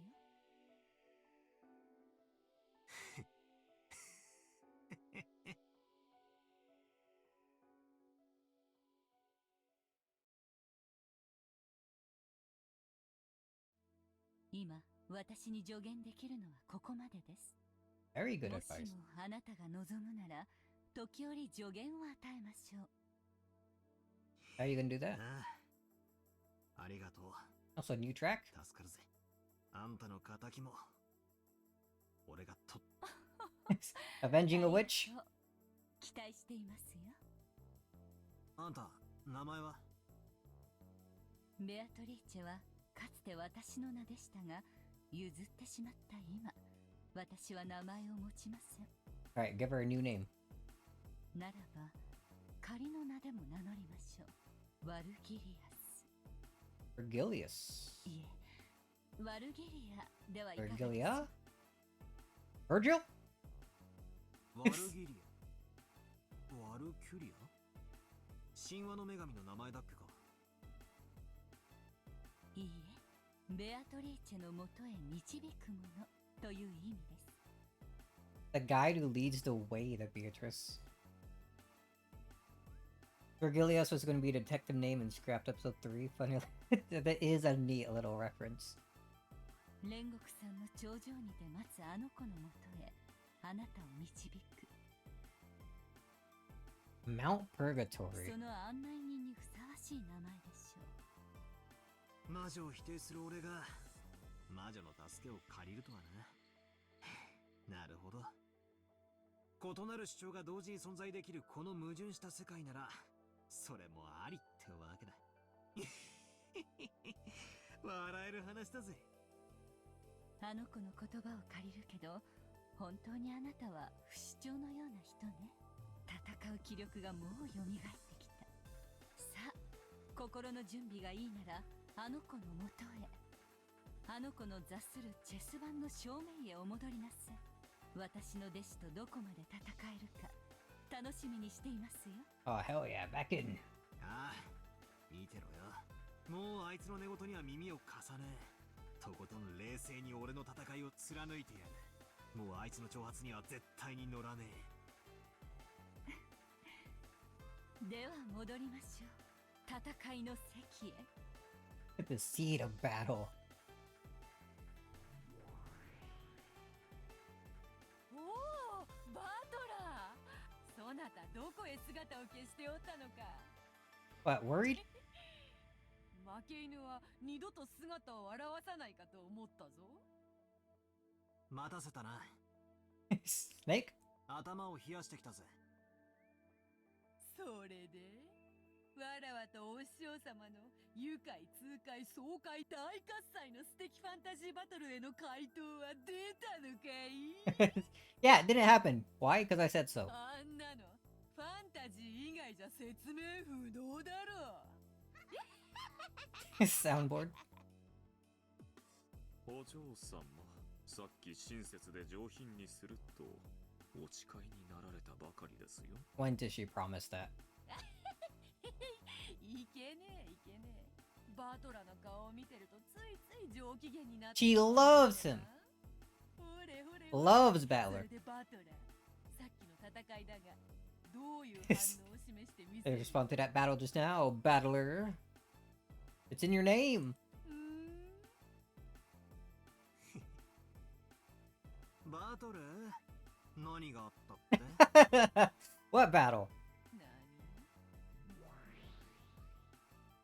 こののバラ庭園のどこにお前らがニョキニョキ生やした塔が槍が There's nothing there, idiot. How did it happen? どこに転がってんだねえじゃないか。つまりこいつがブラウン管の中身ってわけさ。Round 2? What the fuck are you talking about, Balor? ブラウン管の中身とな。一体何の話を始めるやら。今この瞬間、バラ庭園には何もない。さっきまでは魔法で塔が生えていたかもしれねえさ。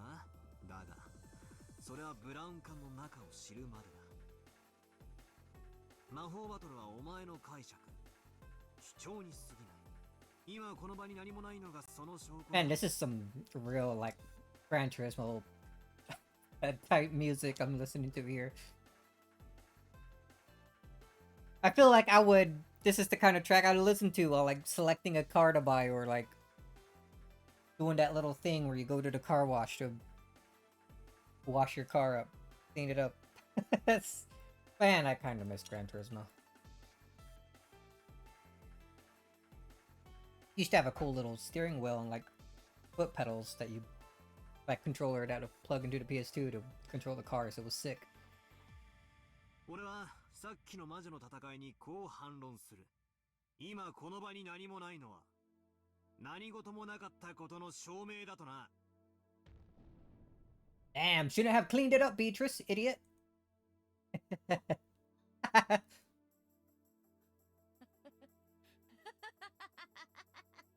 あのな、さすがに第一の番から大暴れはできぬし、わらわもこのバラ庭園は気に入っているのでな。Very convenient excuse. 被害を及ぼさないため、結界の中で戦っておったのだ。They happened inside a barrier, that's why no one woke up. And why there's no damage. Well, I say that's not what happened at all, because there is no evidence of it. Stupid. That's... Her saying this back is like the freaking playground equivalent of two kids fighting, one going, "No, my guy actually survived because he's stronger and he fucking teleported all the way over there and actually defeated you, stupid." それがお前の主張だな。ああ、それもありだろうな。Already did. He did do that too to her teacher. Almost literally as he described. I hope she keeps dodging the questions like that. It would be so funny. However, この瞬間のバラ庭園に何もない。だから魔法などなかったという俺の主張を何ら妨げるものではないんだ。おいおい、そんなめちゃくちゃでわらわの魔法を否定できるのか？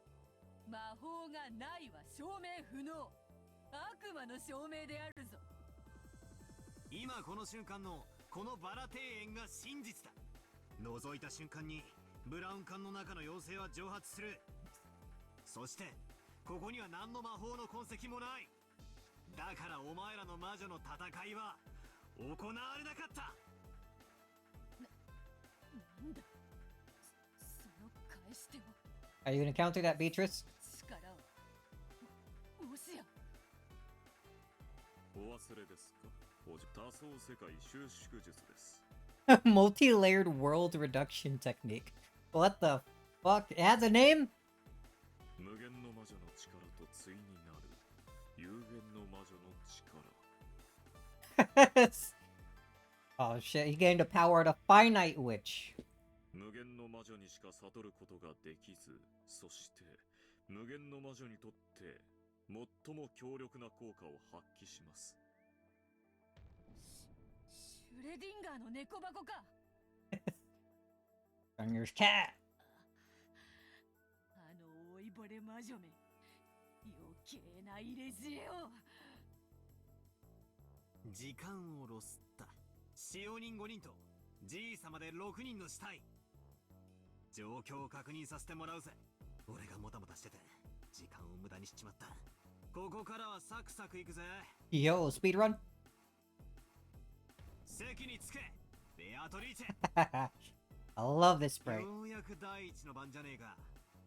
本番スタートだぜ。どんと来やがれ。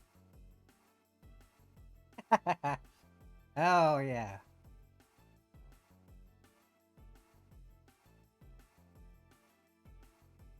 We got her. Getting back at her now. Oh. Oh. Oh. Okay. It was like jittering a little bit.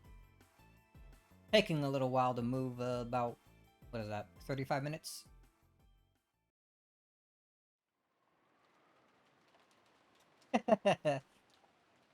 Oh man, things are getting even more interesting now.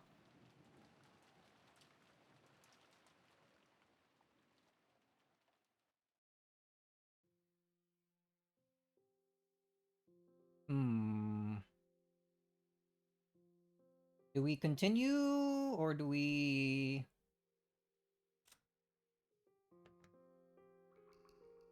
stop things a bit early? Because we still got tomorrow. Big stretch. Oh man.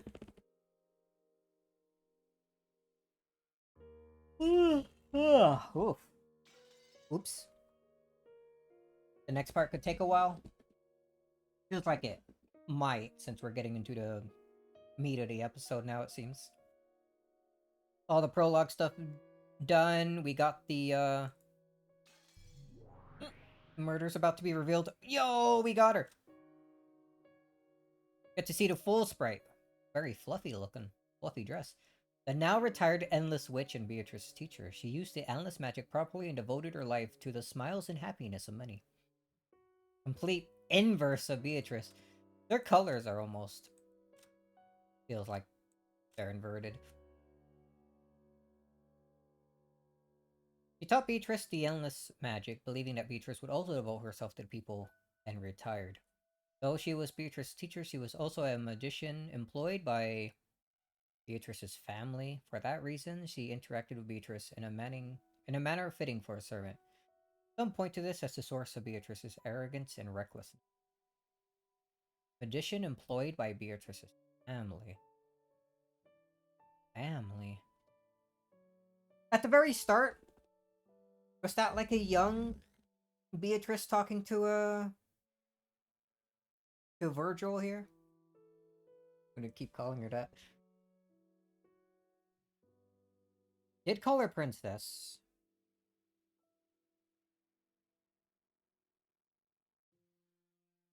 Oh wait, also, the place that they were at, wasn't that the Hidden Mansion? The second one?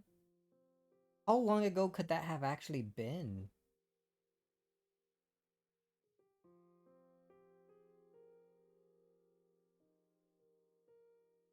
Enzo built that mansion, right? Or was it something that was always there? Oh no, my freaking thoughts on the whole timeline stuff is getting all messed up, dude. Yeah, let's look at the cool, all the goats. All of them. Mansions don't just spawn, someone had built it, but who built it? Beatrice's family, I guess. And then Kinzo found it, and they were like, he found all the gold. That's how he got it. Yeah, like, killed her entire family for it. And then Beatrice was, like, upset at that, and so she somehow escaped and survived and planned revenge. And that's why she's killing everyone. Surely that's it. That's how it goes.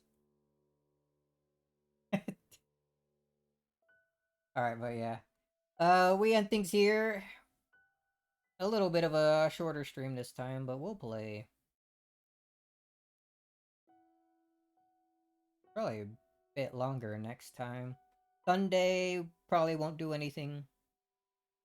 Then Monday, we get back to... what? Probably Expedition 33.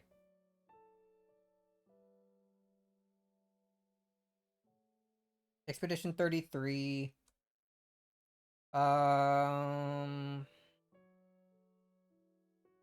Maybe some Cage 2 rando since it's been a while. Or I could stream some freaking 100 line.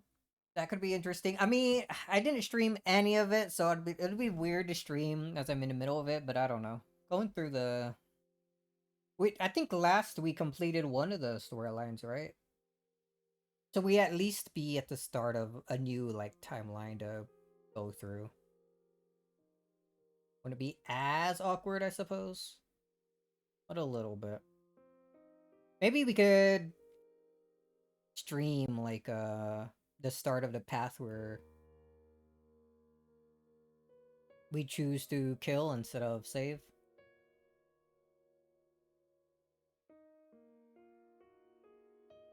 Just a quick update on what you completed. Starting on a new round would be fun, I think. Give a quick update? Yeah. It's not like I've done that much anyway. I'm pretty sure I only completed one timeline route in the second go around, so... I know what happens in, like, 2 of them because of you, but... I only really did, like, 1 myself. Real slacker? Dude, I got Umineko that you're forcing me to play, and I also got, like... Expedition 33, which I started really enjoying. That. What a nice surprise. Man, what 2 amazing banger games to come out right next to each other. Expedition and the 100 line. And then we're gonna get a freaking Deltarune. I wish I had money for Switch, though. Oh, play Mario Kart, dude. I miss playing Mario Kart, especially online. That was, like, real sick, dude.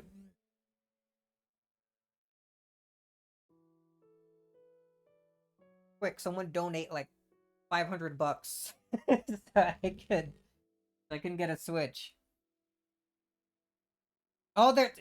I'm thinking about my backlog. I also got Final Fantasy Rebirth, which I haven't started at all because I was gonna replay through all of Remake to get my save back in order. But I think I might.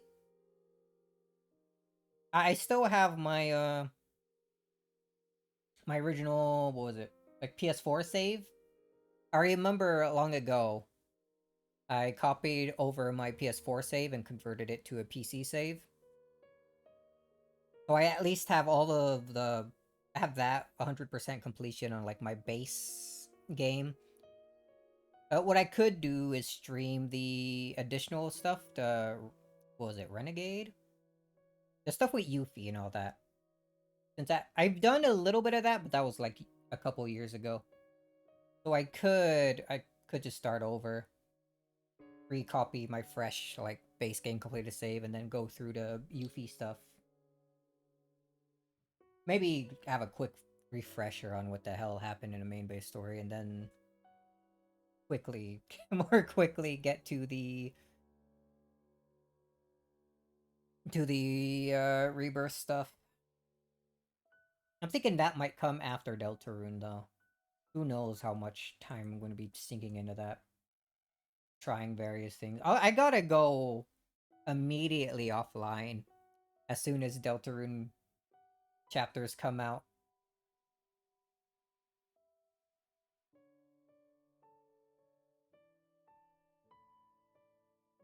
You know what thinking about it?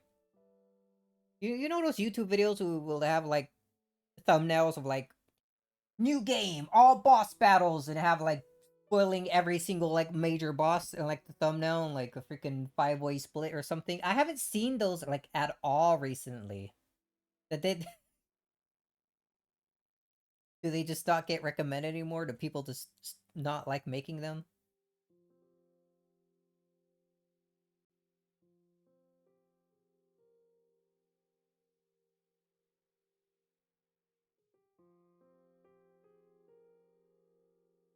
Happening with the 5-second Deltarune releasing.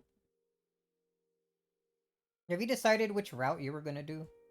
I immediately want to start off my save that was, that had the, what was it? The weird route stuff done.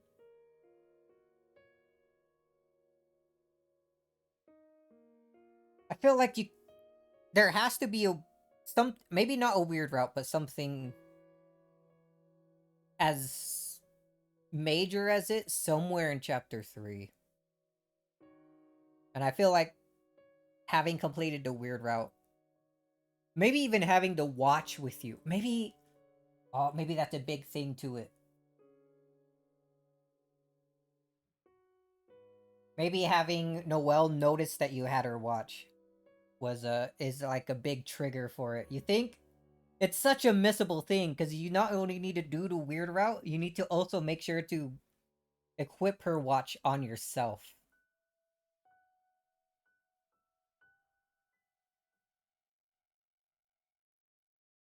Oh man, just thinking about that.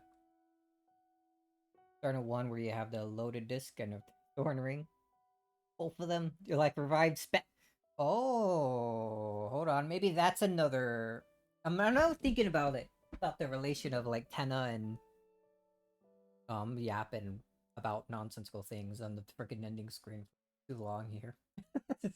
But no, right. The relationship that freaking Spamton has with Tenna, maybe having his loaded disc and entering it in somewhere in like that whole TV like dark world might be a very special thing. If it's even still in your inventory by the time you like whenever you're in that dark world.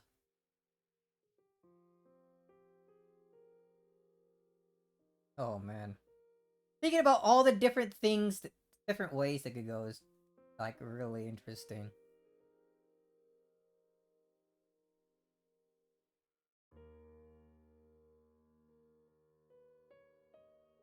Not like I'm imagining like not like a double boss, but maybe you're working with Spamton to fight Tenna or something. Super Tenna. I don't know. I don't even know what Tenna is like. I just know that whatever Toby cooks up has got to be good. And we're gonna find out in like 6 days. That's... Oh man. I might it's a Thursday, right? Oh, but no, it might release a little bit earlier on Wednesday on Steam, huh?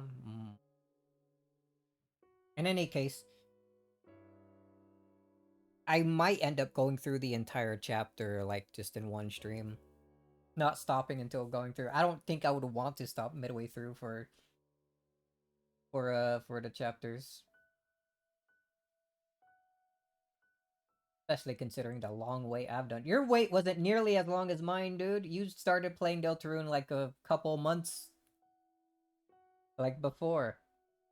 I've been playing them as they came out. I waited years, dude. I need it. My need for it is extreme. More than anything else. Alright, that's enough yapping. I yap too much about non-important things. I'm gonna go. I'm gonna go and continue bashing my head against the problem I've been having with the Xenoverse 2 for like the past like 3 days, dude. You're also there on release. You just didn't think about it. You didn't play. Did you play Chapter 2 on release? Well, whatever. It didn't feel like it, so it doesn't count.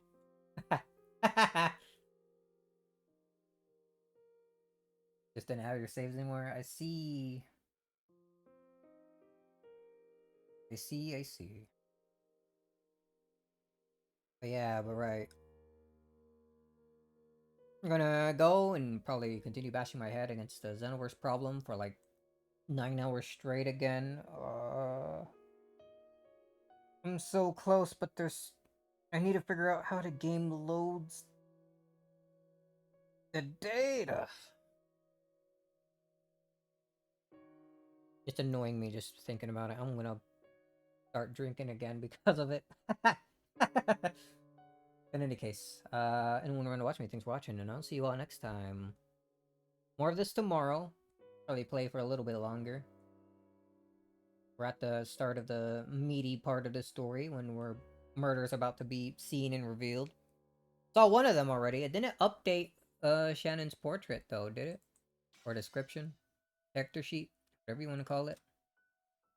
Yeah, no. But yeah, we get to that. Sunday, nothing. Maybe if I'm feeling it, we can like, I don't know, stream how I code and freaking assembly, and people can watch that madness unfold while I listen to anime music. Get the stream muted instantly. We'll see, we'll see.